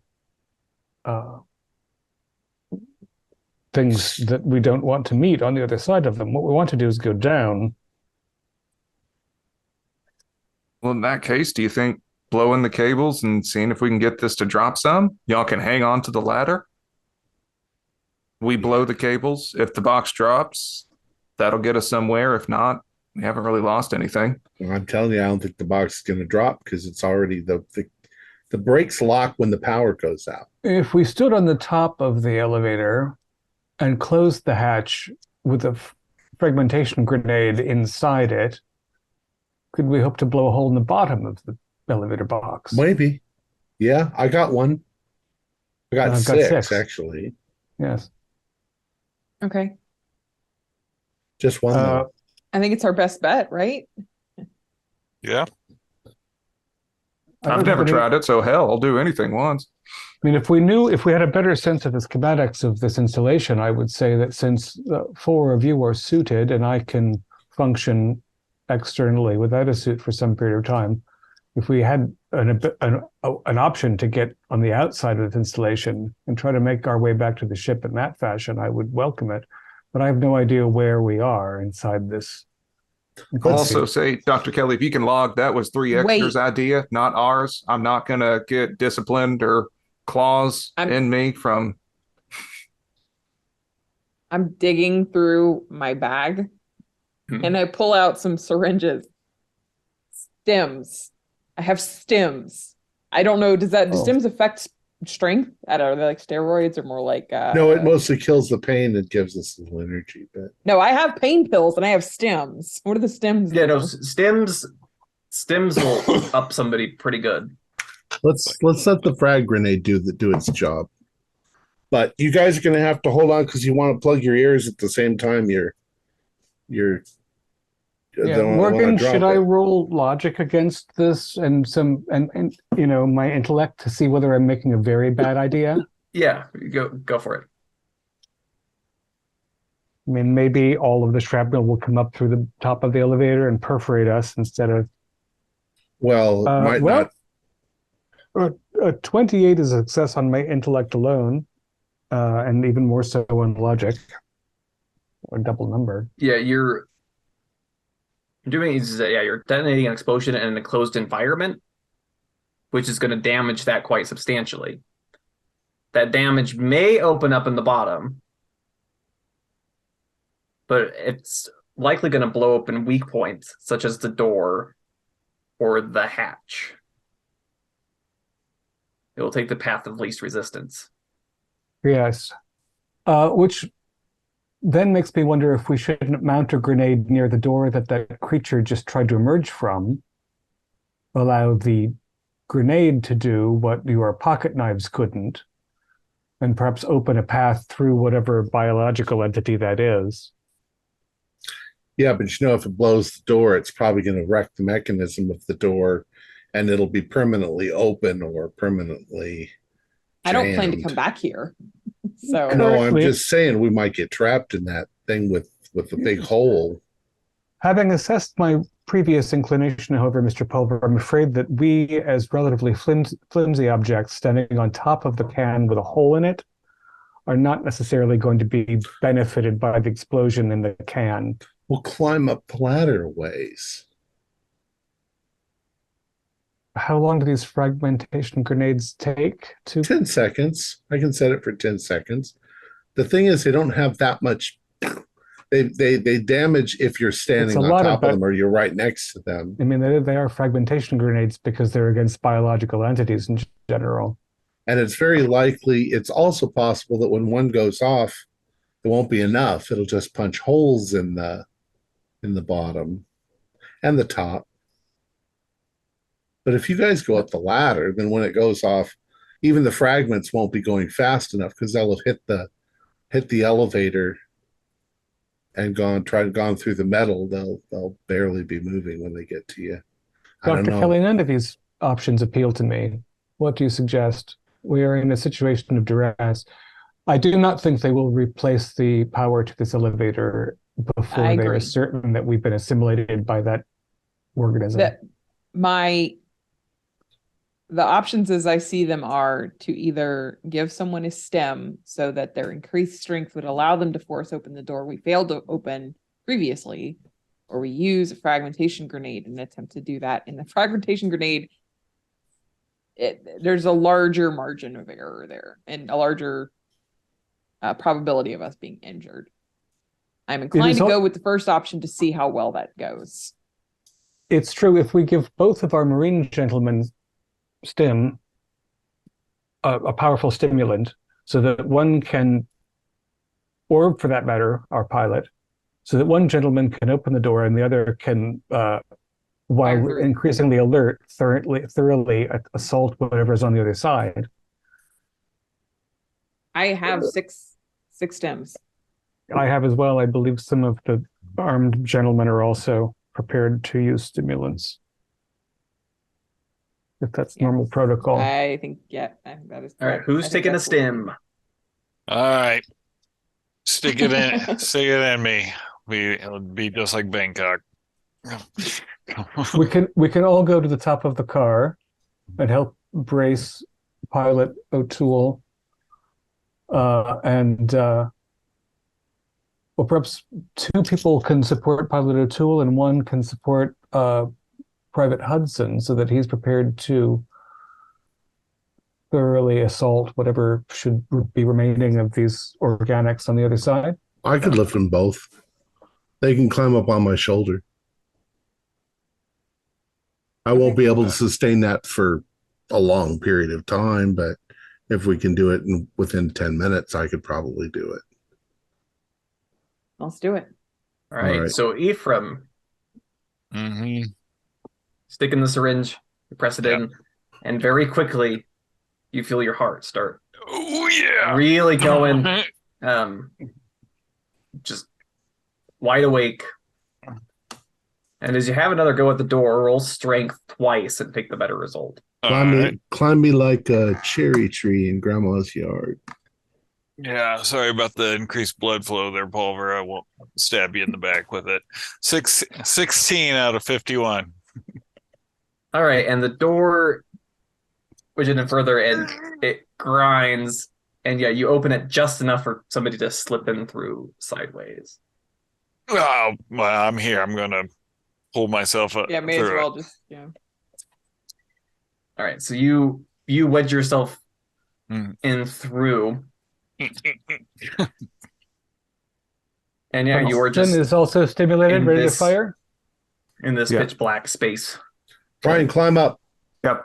Hudson's going to go up right behind, and I'm going to try to keep the hallway clear while Ephraim can hold the door and get everybody else up after. All right, so Hudson, you squeeze through. You look around with your flashlight. You seem to be in another one of those kind of ring-tiered hallways. Yeah, I'm just keeping flashlight on, under barrel on the SMG, and scanning the hallways. Any movement, I'm firing. And then if they climb up me, then I'll hoist myself up like pull-ups. All right, so one by one, you've got Exeter comes through, Dr. Kelly comes through, and then finally Pulver comes through. Oh, we gotta move And you quick. are in the stringed hallways, and you're looking around, and there are like little rooms around, but they seem to be more like laboratories now. No windows though to the outside that we could maybe orient ourselves to the landing platforms. If you look in, you see there's kind of the glass wall, kind of frosted. You see a door. It's labeled like Lab 12. And you're like looking down under with the flashlight and up, you see what you'd expect, laboratory equipment. But in the back, you think there might be windows to the outside on the far end of the lab. So these are actually labeled lab, because the floor we were on, Mhm. they were all just labeled X coding and stuff like this. So we're on the wrong floor. We know that. But That's Well, okay. Dr. Kelly, if you needed to get some data to bring back to Sirius and show this wasn't a total just snafu, but we need to Well, get also out of the here and tell them window this is a might- lemon. Yeah, the window might help us orient where we are. Yeah. Go ahead. Yeah, I think we should go. Also, because they are concentric rings that we were traveling in, we can tell somewhat by the curvature how far we are from the ring that we entered from the dock. We can orient somewhat from that. But I do think that an assessment of one or two of the laboratories while we're here is reasonable, as long as we keep an eye out for any of those intrusive creatures. Agreed. Well, what if we look out the window and we see the whole planet is covered in this gigantic plant? Can we nuke it then? I do not think we actually have any devices suitable to that, but there is a risk assessment team that Ceres will send, I think with considerable virulence, should we be able to make a report. Maybe just some sort of weed killer. Then you Well, could look, save we're in all a the lab buildings. here. Let's go into this lab, see what we can find. Can we take a 5-minute break? Yes. sure. 5 minutes later. All right, so you open the door into the lab, and it's very long, but you see all sorts of like computer terminals, microscopes,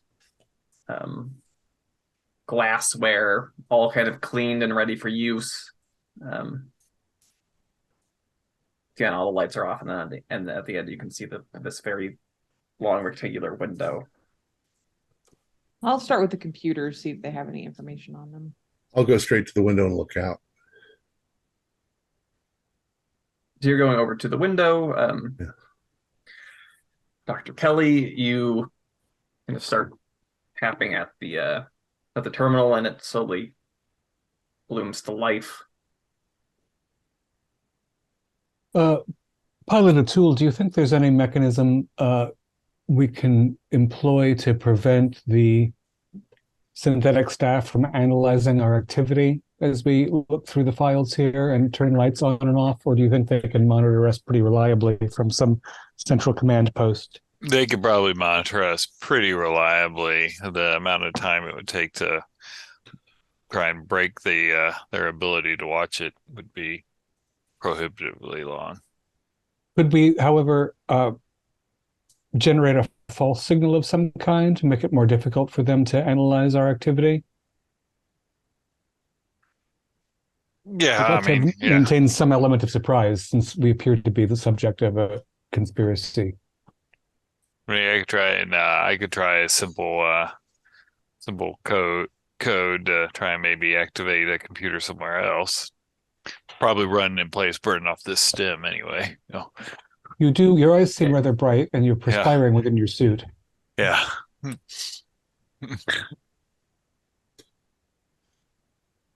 Right, so would you like to try to So Dr. Kelly has gotten the terminal it's popped up. And it's like waiting for input. You see the little blinker. Okay. You want me to do a hacking? Hacking. Yep. Okay. Mm-hmm. All right. So that's plus 15 to intellect. Nope, that doesn't seem possible there, 3x. All right, but Ephraim, you're yeah, you look at it and you're like, it slowly starts to dawn on you that in order to find what other computers are on this network, you're just gonna make this computer get real chatty. Yeah. Real fast. And Pulver, you look out from the window and you see you catch the glint of the starlight off the kind of silver tier, and you look down and you're kind of like in like a reverse funnel, like you can see like rings, like wider rings below you until it goes fully out to the docking zone, and you see this big docking hexagonal plate, and it has a big 2 in it. A big 2, like docking bay 2. 2. Right. There's docking bay 2 down there. Ricky, that's not where we're We're on three. 3. We landed on 3. Oh. I'm thinking back on when I was doing my mission planning, I would have, kind of I remember the relationship of 2 to 3, like, okay, 2's counterclockwise to 3, or 2 is clockwise from 3. You know that it's clockwise from here. Okay. Yeah, I yell that out. And how many levels? You don't have to are they yell on the if their same comms level? are on. We're right Oh, here. Sorry. You kind of like, you look down, and kind of just based on like how far you're looking down, like that's where you entered. You think you're maybe 5 floors up. We're about 5 clicks up.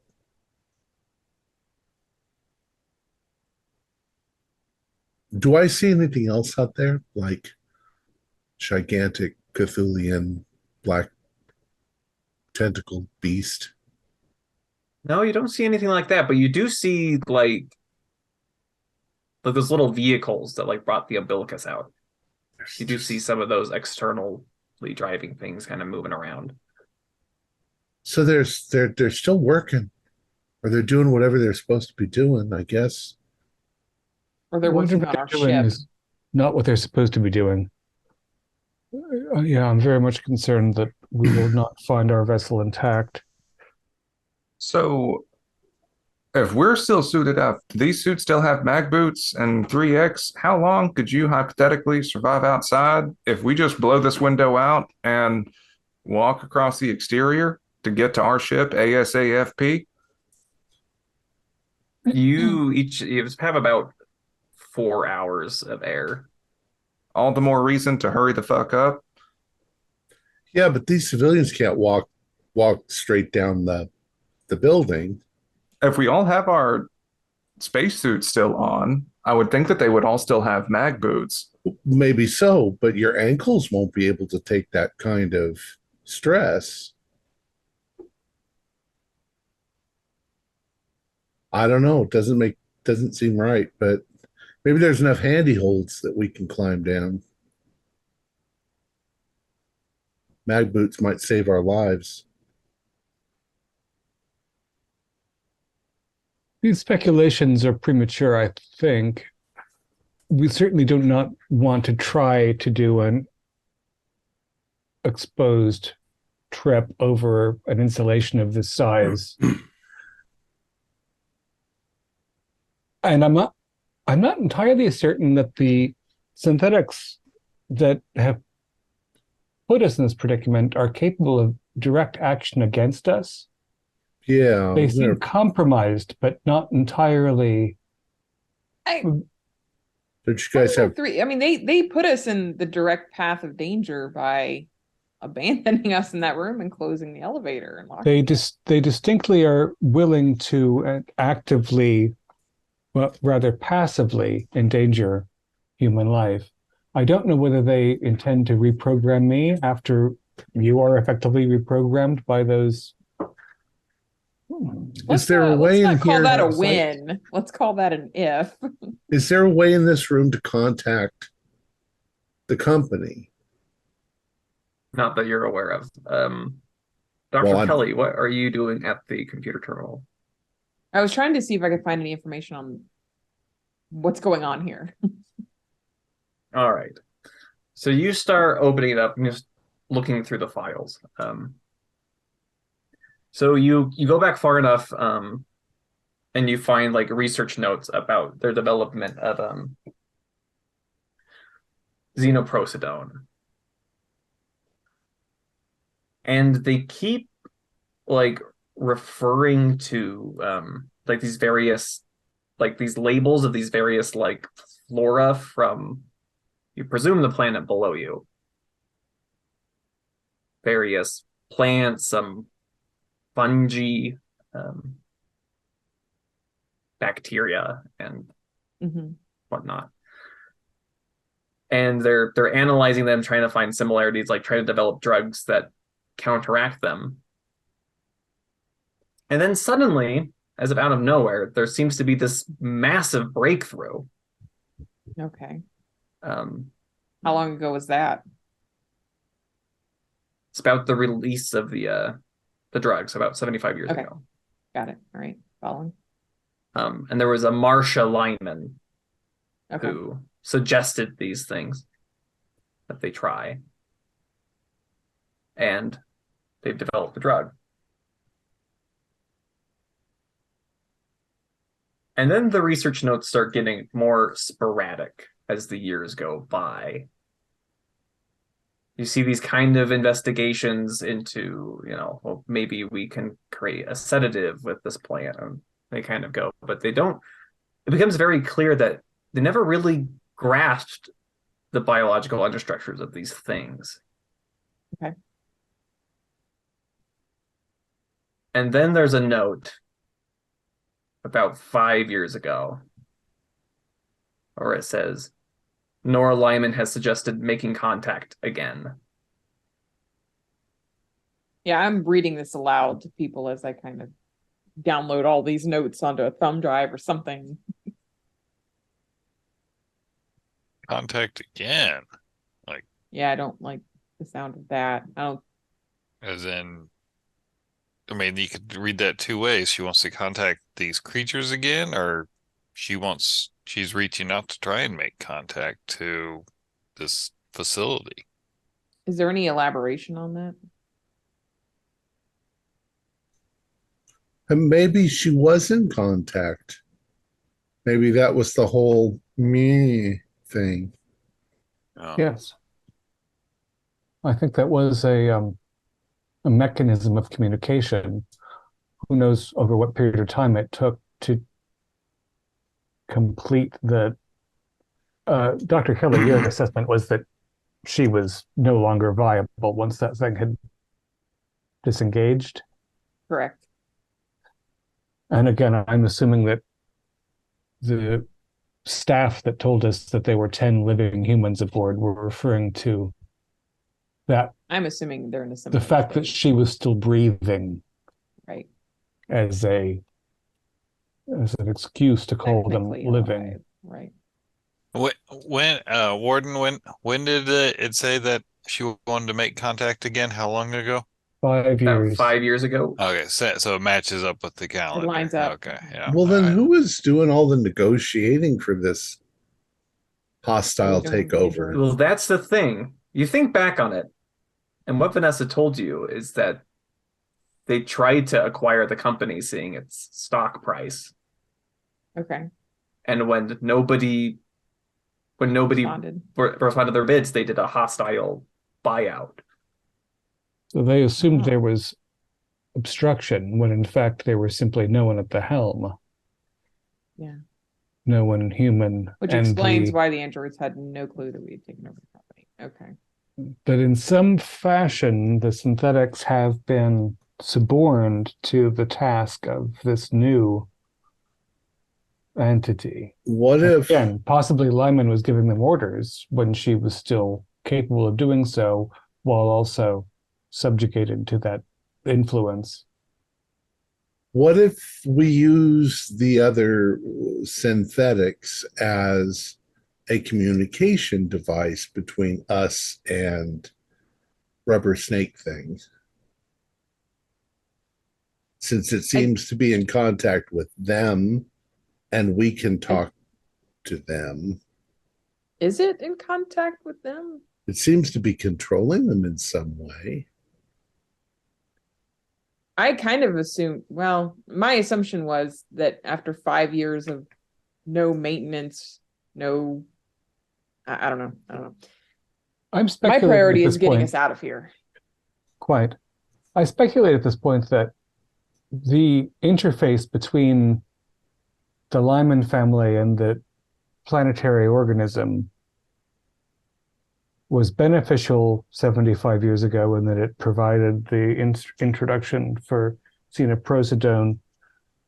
That 5 years ago she was desperate for another assist, that she reconnected to this thing, and that while she was subject to its control, she has constructed, or that combinatory organism changed the rules and protocols for the artificial inhabitants of this satellite. Warden, people of my kind are normally made in manufactories. 125,000 seems like a very large population to have been shipped here. Does there seem to be any fabricator nearby? I've not seen any fabrication equipment. It doesn't mean that it's not here Right, or on the surface. or on the surface. So, yes, this is a matter of concern. I think we need to reestablish communication with the synthetics. Maybe we can turn them to our side. I don't know how we would begin to do that. Where would these controls typically be kept? Like I don't our know. office? Just seems like we're pretty much fucked if we don't try something. If we can negotiate our way out of here, tell them that you'll leave them alone. I mean, it's a lie, but we can lie. We're able to lie. Tell them that we'll leave them alone and let them live their lives here on this planet, and then And if nuke they it from ask space. 3X, who is not capable of lying? We could order 3X, can't we, to convey the information to answer in a specific way? I mean, I don't like doing that to you, 3X, because, you know. Where would the control center, as it were, for the androids, where would that be? Would that be in Lyman's office? Where would that be? 100 feet underground. If there's a facility where they're going to, like command and control for the androids, you assume it'd be wherever the Department of Artificial Labor is based out of in the facility. I don't know that we have time to be tracking down that lead. It might be best for us to just push and try to get out of here. That's what I think. I'm all on board with the getting the fuck out of here plan. I I think we just have don't know what the sufficient plan data. is. 3X. Well, that's the thing, is that the plan is kind of the name of it. It's just try everything we can to get the hell out of here. The plan is to fight our way along on this level so that we are above the funnel that leads to Dock 3. Surely they have stairs in this place. It's like if there was a fire, you don't use the elevators. Your ideas about space are very unusual. Well, you don't There think they could have a fire? There are probably systems of rungs, yes. Not everything will be dependent on the electricity of the elevators, and there must be an artificial gravity system somewhere. I just think we want to get closer to our docking point than we are before we descend. I'll just do whatever you guys tell me to do. At Well. this point, where you hear a speaker system crackle into life, Yeah, shit. and you hear the voice of X,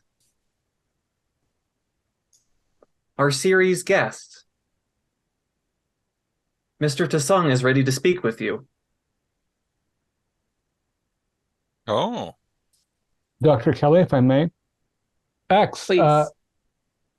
that's most gratifying. We'd like to meet Mr.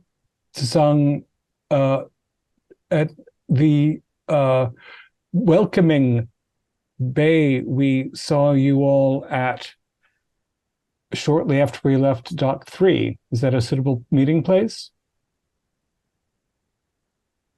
X responds back, I wouldn't trouble yourself.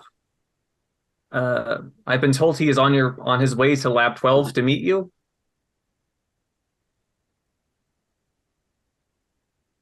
Very good.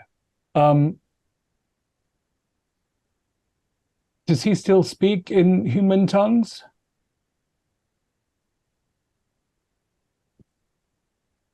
X? I'm sorry. I do not understand the question. I'm speaking to you in Galactic Standard right now. Does the lawyer still speak Galactic? The operative need clarification on word tongue. Right. Friends, run. Yes, I think it's time to go. I have no interest in meeting this lawyer. oh Wait. yeah, let's do. Wait, is the lawyer still a human being, or is he attached to the rubber snake thing? And what's that thing called? What's I'm the sorry, I do not understand your question. What's the? Is it a plant that's growing? He will be with you shortly. So Hudson, you'll take the lead while Pulver asks his questions.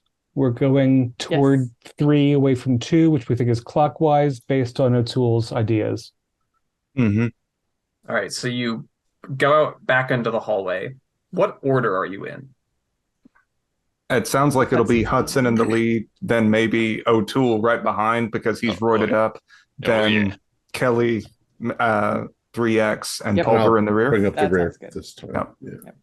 All right, so as you've all exited in that formation, with Pulver at the rear, from behind you, going away from 3, you hear these sharp, like these heavy, like steps. Like a thump. Thump, thump, thump. I have a question for the warden. Is there any fire suppression stuff around? Like, are there fire axes anywhere? Because I lost my knife. Sorry about that. Roll 1d100 for me. Actually, I think you should have gotten your knife back when we got the door open. Yeah, the broke. knife didn't It was break. still We stuck got Yeah, the your knife door. didn't break. No, Hudson's knife broke, but your Damascus steel was fine, Okay, then I got my knife back. Never mind. as far as I know. Not to retcon. All right. go. Well, I'm moving away from the heavy thumps. And looking back, you're like watching, you're waiting for something to come, and then you catch a movement, but it's in your periphery, and you look up, and snaking around the corner, you see this very kind of ovalish thing, and maybe a set of 8 or 12 eyes glinting from it. Mm. And then you see one of these long snaking things around the corner, and then another one. And then this huge bolt heaves itself into the hallway on these kind of mantis-like legs as it thud, thud, thud, thud. And you see wrapping up around the thing's back, you see a person. And again, these things are going into its ears, its eyes. No, thank its you. mouth. As we are running, You can I chuck you a can all grenade roll behind me? sanity. Okay. Sanity save. Let me do the grenade chucking because I'm in the back and you're way up in the front. You could chuck one to me and then I could chuck one to it. Wow, that is an odd one on sanity. I'm just in kill mode. 0-5. Wow. Oh, sanity? Sanity save. 23. Cool.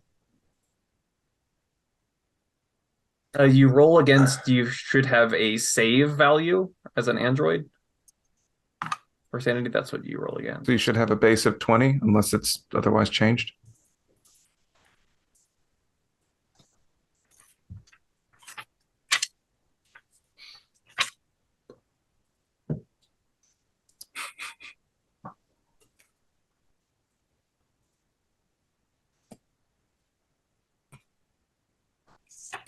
Oh, there's a tentacle reaching for Dr. Kelly. Oh my god.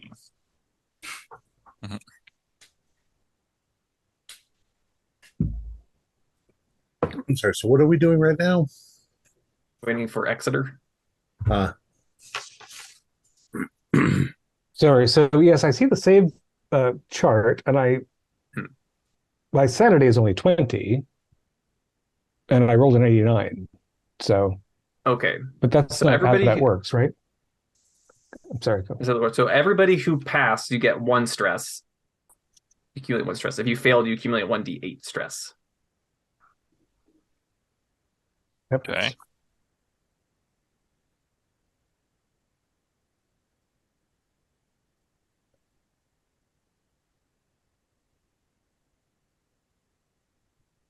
Currently at 4 stress.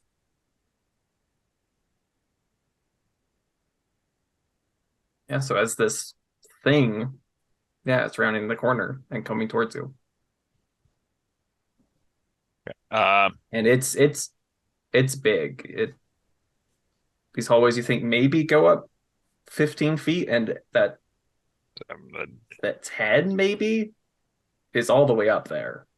Authorization to throw a frag grenade. Please do. All right. Click, clunk, throw. Okay, roll combat. And I'm going to do the same. Gonna run. I got a 21 out of. I'd have to add it all up. All right, yeah, you.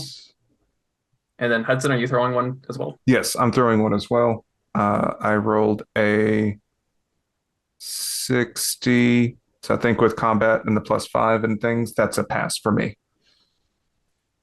All right, so there's this incredible explosion.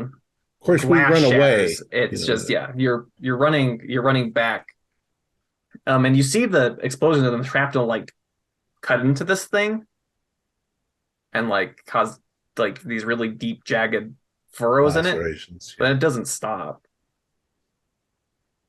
Does at least slow it down a second so that we can get farther away. I'm still Yeah, running. you've run around the corner. What are the 5 of you up to? As you're Find a Running. way to We have go not down. stopped You- you running, were I would you were- think. Yeah, I All just right. assume we're going to keep running until we see an open door, or O'Toole can point out we're going to be right below the ship or something. Right. We are trying to run, retracing our steps on this floor to get us back over Dock 3, more or less. If there's anything that we see we can shut, Yes, some kind of between hatch us, yeah. between us and the unthinkable, we will try to shut it. Preferably with some more bombs on the other side. Mostly moving away from the horrible thing. Okay. I no You're longer wish to speak to the lawyer. X, I no longer wish to speak to the lawyer. Yeah. All right, if you could all roll speed. All right. And Ephraim, you gotta Oh, yeah, roll you're twice and take the still best juiced result. up. You're Yeah. stimmed. I rolled a 0-2 on the first one. I think Mhm. I rolled did not badly, roll. so I'm hanging back to try and slash at it if it gets too close to the other people. I also rolled poorly. Okay, so as you guys are running, Ephraim, you're Yep. you, I regret you're not feeling this nothing. at all. You're going. You look back, you see Exeter's kind of keeping pace with you. You see Hudson's kind of keeping pace with you. You see Pulver and Dr. Kelly have not kept up so well. Yeah. And as long as she's near me, I'm purposefully going slowly so that she's past me over here. Yeah, Pulver and Kelly, you look back and this thing comes around the curve, looming above you. Run, Dr. Kelly. Yep, running faster. I'm going to try to throw another grenade too, right up into it. If there's like a tangle on it or something, I'll try to. Where the little human is, maybe. Yeah. Get it wedged right in here. When I combat. recognize that that the doctor is behind me, I'm going to have to stop and brace myself. I have a and trank fire pistol. her. You know what? It's probably not going to work, but I'm in a panic and I'm willing to try anything. So I'll take a shot at it with a trank pistol. My SMG goes wild. Is that also combat? It is combat. Okay. I'm going to pull back towards the middle and Oh. try and play some well-aimed shots towards the top of it, over their heads. Oh. Is he still close enough that I get the extra 5 points? Um, Oh, we're working together. I am choosing, like, yeah, once he's I see providing that. covering fire, but I think he's failed. Well, Okay. so that's my question is, so I have firearms checked in the plus 15 thing. So that's add Mhm. 15 to my base, combat of 53, plus another 5. I still don't think, oh my God, this might be enough. I need to get a calculator. Single digits matter. Well, yeah, that's my problem. I've got 44.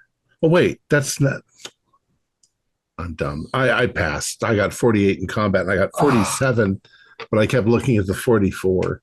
I rolled a Which is 74 and I have an effective combat of 73 if I get the plus 5 from being close by. Okay. So Ryan has failed. Beatrice and Exeter has failed. No, I passed. Oh, or in the speed. I know failed. you passed. Pulver passed. Exeter and Hudson failed. And it has also passed. Right. So Pulver and Beatrice, I'm gonna have to ask you both to roll again. Okay.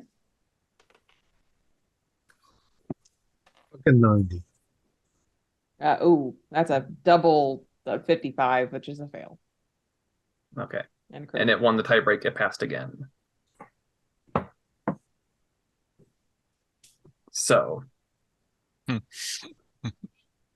what happens is the following. Exeter and Hudson start firing down the hallway, chewing up a lot of the walls, glass is shattering as they're shooting out lab windows, and the roof.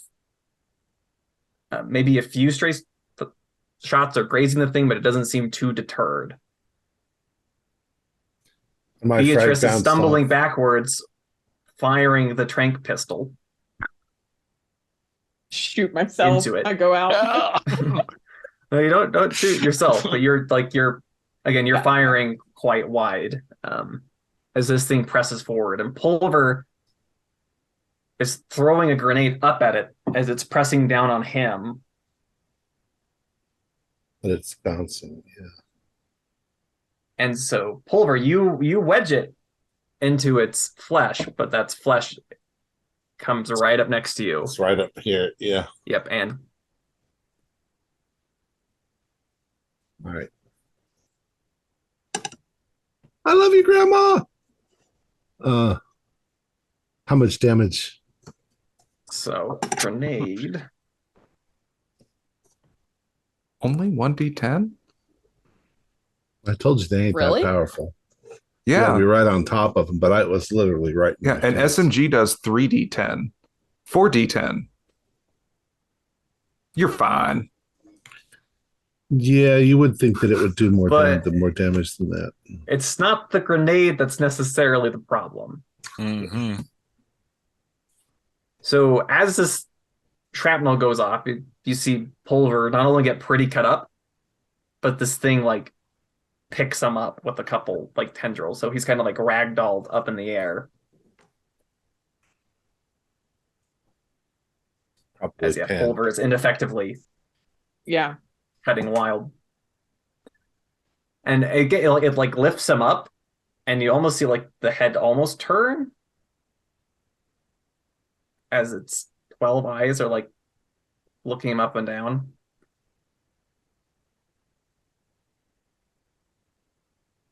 And it keeps We're gonna coming. keep shooting at it. I'm gonna keep shooting. I'm Yeah, shooting. if you're asking for actions. Now you're Yeah. shooting at me too, though, right? I don't. Well, Yep. better me than Would it. you rather us leave? No, Do you no, want to no. wait? Do you got this? Run! I'm going to try jabbing it in the eyes. I'm already way ahead of you. I didn't Yeah, stop O'Toole running. has like a good little So- dust cutout of him. Someone's got to run the pre-flight checklist. Yeah, that's it. Yeah. It's my Just job to find die the to ship, save man. you. It's I'm my job willing- to kill Nice. things. I'm willing to die. This is what All right, so Beatrice, that sounds like a failure. Yeah, just a standard failure, but a failure. That's a pass for Oh, me. 04. 40. All right. So we got an 05, so Exeter and Ryan, you'll have to roll again. Wow. Not so lucky. 82.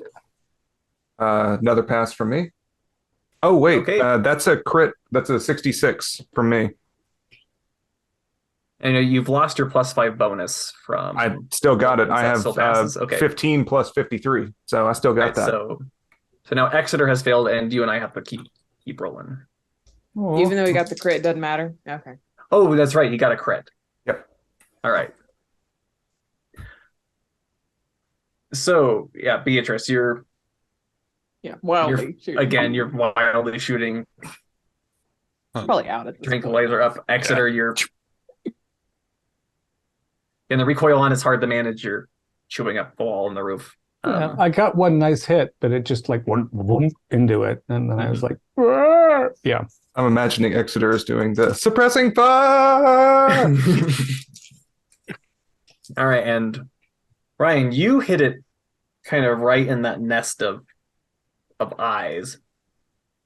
Right. So I get 4d10 and get to multiply that times 2 for a crit, right? Wait, Mm-hmm.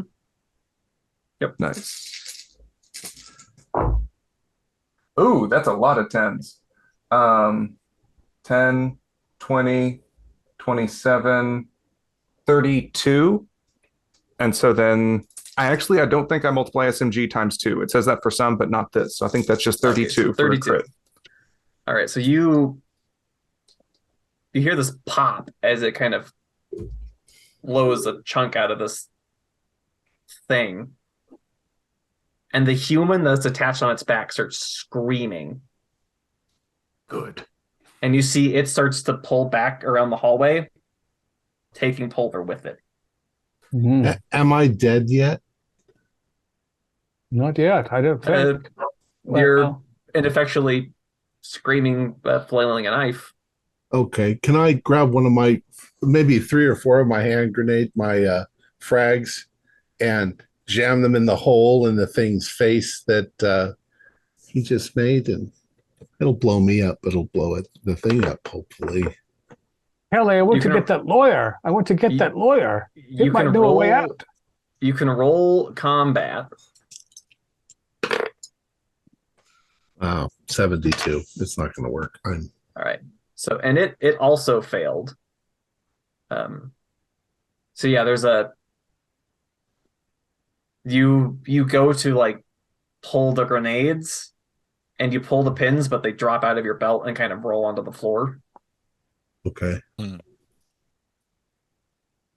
They're going to go off anyway, so. Yep. And they explode. It wasn't a critical, so you don't roll back and hit Beatrice or anything. Did they do any more damage to me?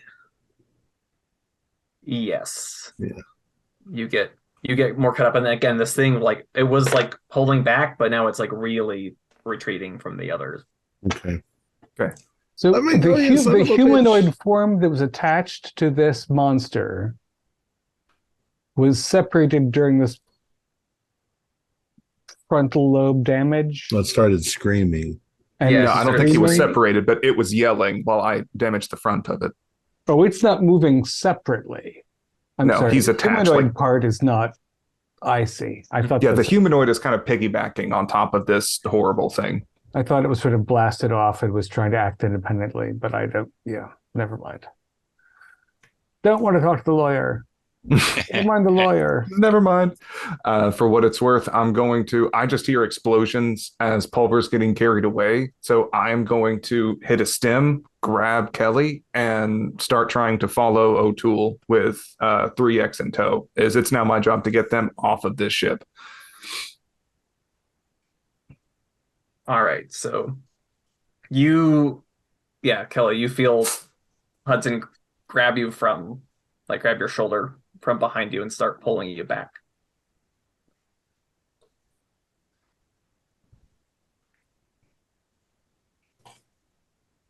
And with this burst of a grenade, the four of you start going one direction. Yeah. And Yep. Pulver. Yeah. This thing brings you over to one of the doors as you're flailing. You see that it sticks these weird spindly legs and it pries open one of the elevator shafts. And it pulls you in as you plunge downward into blackness. I'm going to fight with everything that I've got for as long as I can still fight. And as soon as you're in the dark, you're swinging as you feel things start crawling up down your back.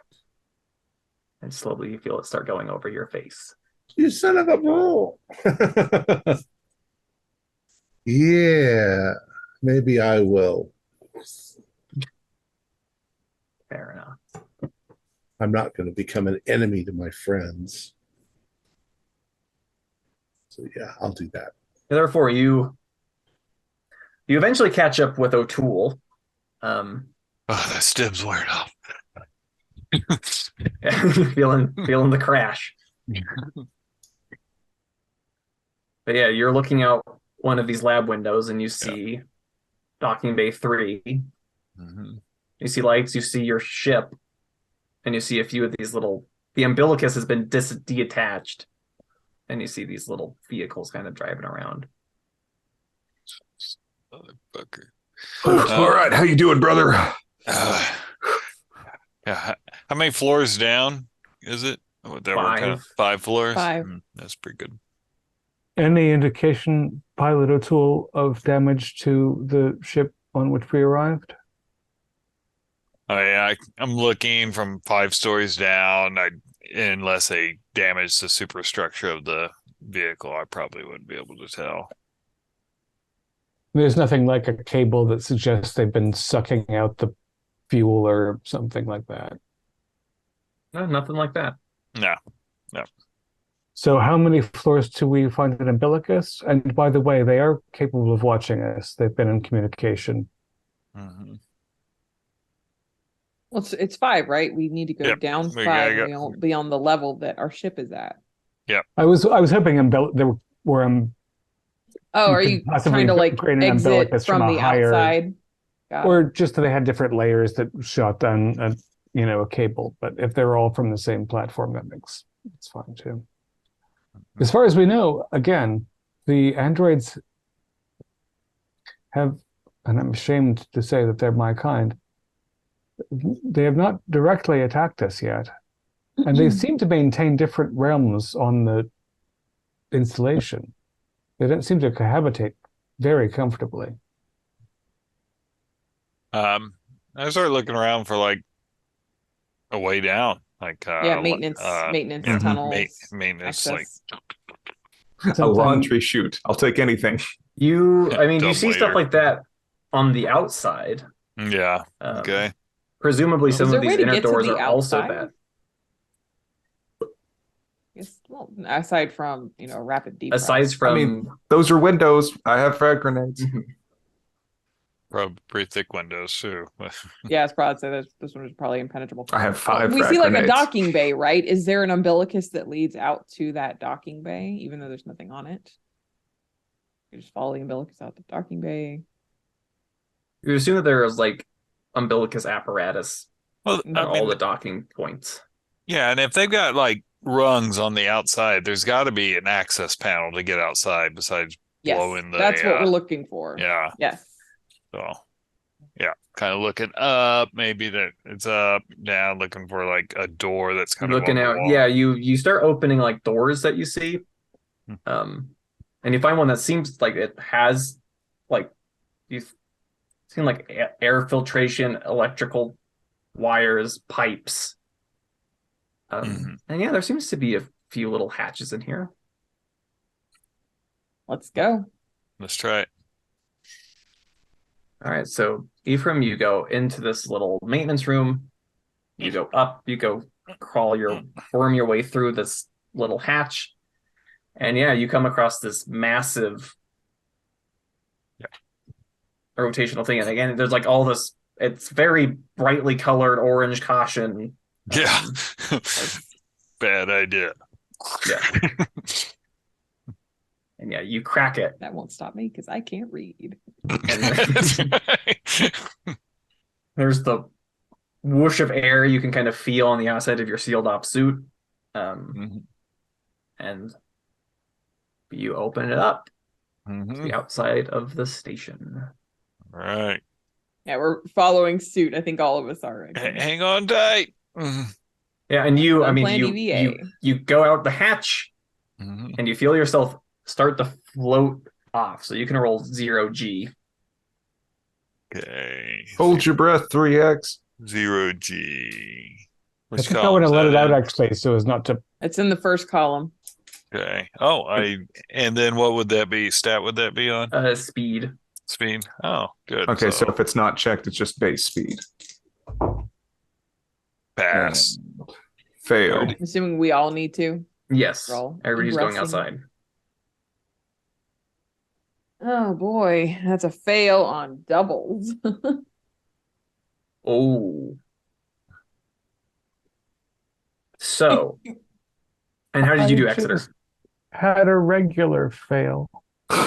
Regular All right, fail. for those of you with the regular, so Ephraim, very definitely like he's done this a million times. He just pops out, swings his momentum down, grabs a hold, doesn't float off.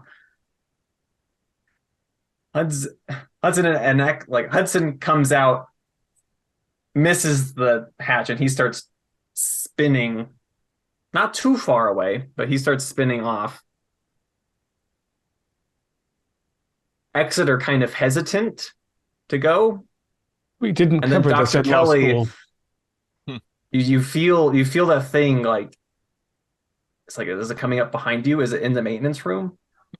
And you just burst out in kind of a panic, and you send Exeter a little off, and you go spinning. I should have used an Away. umbilicus. So Ephraim, you're holding on. You see Exeter and Hudson floating away, and you see Dr. Kelly Yeah. rapidly spinning. Huh. Well, Roll on comms. Get to the damn ship, O'Toole. Maybe you can save us. Go. yeah. Or make sure that the blasters are you're in, so your death will be quick. Well, yeah, I'm gonna keep climbing down. I've got like no rope or anything So to throw through. Ephraim does not stop. Nope. Hmm. So Hudson, you're reaching out.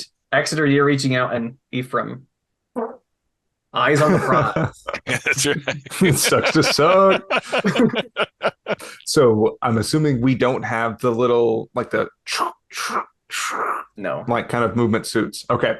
With that, I still have an SMG, and I want to try shooting very short bursts of my SMG to level out and use it like the most fucking Marine Corps jetpack I have ever had, and point it behind me and use it to try and catch Kelly. until I run out of ammo. That's, you know what? That's just insane enough to work. So we'll say this. Roll combat twice, take the worst result. Okay. Can I roll firearms? No. Oh, okay. That's a 26. I'm too anxious. Why'd you have to take the worst rolls? That's a 77. You shooter. No. So I'm spreading wildly. So what happens? Your plan works. You've got momentum. You're firing. You're going. You're going really fast, and you're dead on Kelly, and you collide, and the two of you.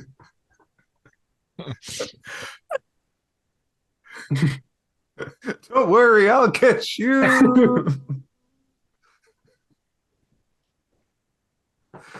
And two of you go careening off into the void. Exeter, do you have anything you think you would like to try? Having seen Hudson's approach, I think there is reason in it, but of course he's not very mathematically inclined, whereas I think if I calculate this more carefully, and instead of firing multiple bursts, simply wait for a rotation and fire once. I don't have physics, though. I don't have mathematics. So, I don't know. I'm gonna, well, 60 is not going to, it's not that far either. Oh, pity. No, one poot, I'm moving. Right, well, you're moving somewhere away, but slower. Save us, Ephraim O'Toole. You're our only hope. Ephraim, you scramble down, and looking up, you see Exeter still kind of hovering nearby. You have no idea where the hell Kelly and Hudson wound up. What in the fuck? But you've climbed down. You are on. All right. I'm a pilot. Planes mean safe. Airships mean safety to me. So logically, that's where I'm running to it. All right, you quickly, as quick as one can, and yeah, zero gravity, mag boot awkwardness as you're like sealing down and like trying to push off. You leapfrog your way over to the access hatch. Opens up. Yep. Climb in, pull it shut. Then once I get in there, your training's going to kick in, so you're going to start running through your checklist. It's like... All right, and you start getting everything warmed up. She's ready to fly. What are you doing? Well, at least I can report. So I'm gonna take off, and I'm gonna give a cursory glance around, see if I see 3X, because he's the only one that I had even a sense of where he was, because they said I didn't see Dr. Kelly or Private Hudson. Roll intellect. Okay. Ugh. Oh, 22 out of 36. So extreme success. You catch the shadow of Exeter as he's spinning. Okay. Figure he's an android. He could probably grab a hold of the servicing rungs or something. Roll piloting for me. Oh, yeah. And that is with a speed? Speed. Yep. Okay. 13 out of okay. 67. You're maneuvering pretty damn close to the station, like uncomfortably close. But yeah. Exeter, you see the ship come around. Mhm.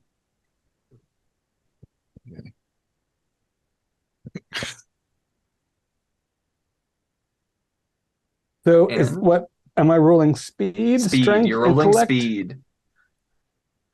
Maybe. 22. Stream. So yeah, so Only Ephraim chance brings I had, the basically. ship by, and you snatch on for dear life, and you make your way inside. Yep. Comms, don't enter hyperspace yet. Void, void pod Yeah. 6. Yeah. I'll enter there. Hey, and then as soon as he gives me that he's in, I'm kicking in the faster. And the than two of light. you fly away from the headquarters of Lyman, subsidiary of Ceres Holding. As you leave the comms open, as you're departing away, you get this brief snippet of staticky country road, take me home to Pilot O'Toole, if you can manage everything else, I'm going to scan every inch of the inside and outside of this ship to make sure that we don't have a little alien plant here. Thank you, 3X. I apologize. I'll also have you scanned when we arrive. No, I didn't say that. Unless he asked. We didn't eat anything, at least. Or you didn't. Yeah. You didn't eat anything, and you were in sealed environmental suits before you entered the facility. That's good. and that decontamination. Decontamination. Mm-hmm. All right. So, as we fade away with the ship evacuating as fast as it can, that is the end of our story. Very good, Morgan. So what is the history behind friends. the Lyman Corporation? So, the Lyman family, just old money. They've had just generations upon generations of wealth. They were looking through the surveys. They were interested in the colonization efforts that were happening. And they found this planet. Intrigued by the life form theirs, they decided to buy it. And as they were canvassing the planet, sending out teams looking for materials, they came across the intelligent life. And so their primary work for a long time was trying to establish contact. And eventually they found that they want to link in, so to speak. So the first Lymans who linked into it didn't glean much from it, but they thought they could perfect the process over time. They set up their little company to hold the planet. That progresses until a new generation decide to start pushing the relationship a bit, and they start getting information from them. They figure out a bit more about the biology of this planet, and they develop their drug through the breakthrough. And then the last in line, in a desperate effort to get the gears going again, decides to make contact. And the intelligent life, through these, have been doing research of their own, essentially. And they decided that it was time to, take control of the situation. And so they did. How were they controlling the computers or the robots, synthetics? They're all just like tinkering with them.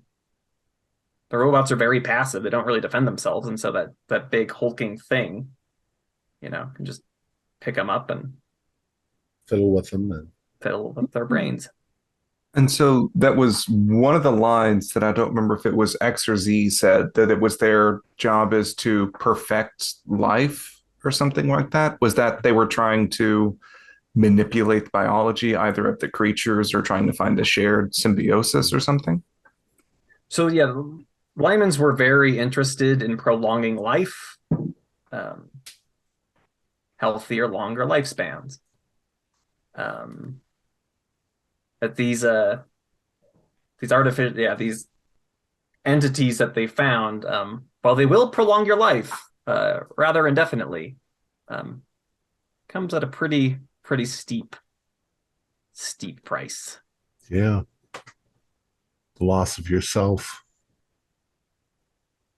Well, Pulver, don't worry. We're going to try to get you nuked.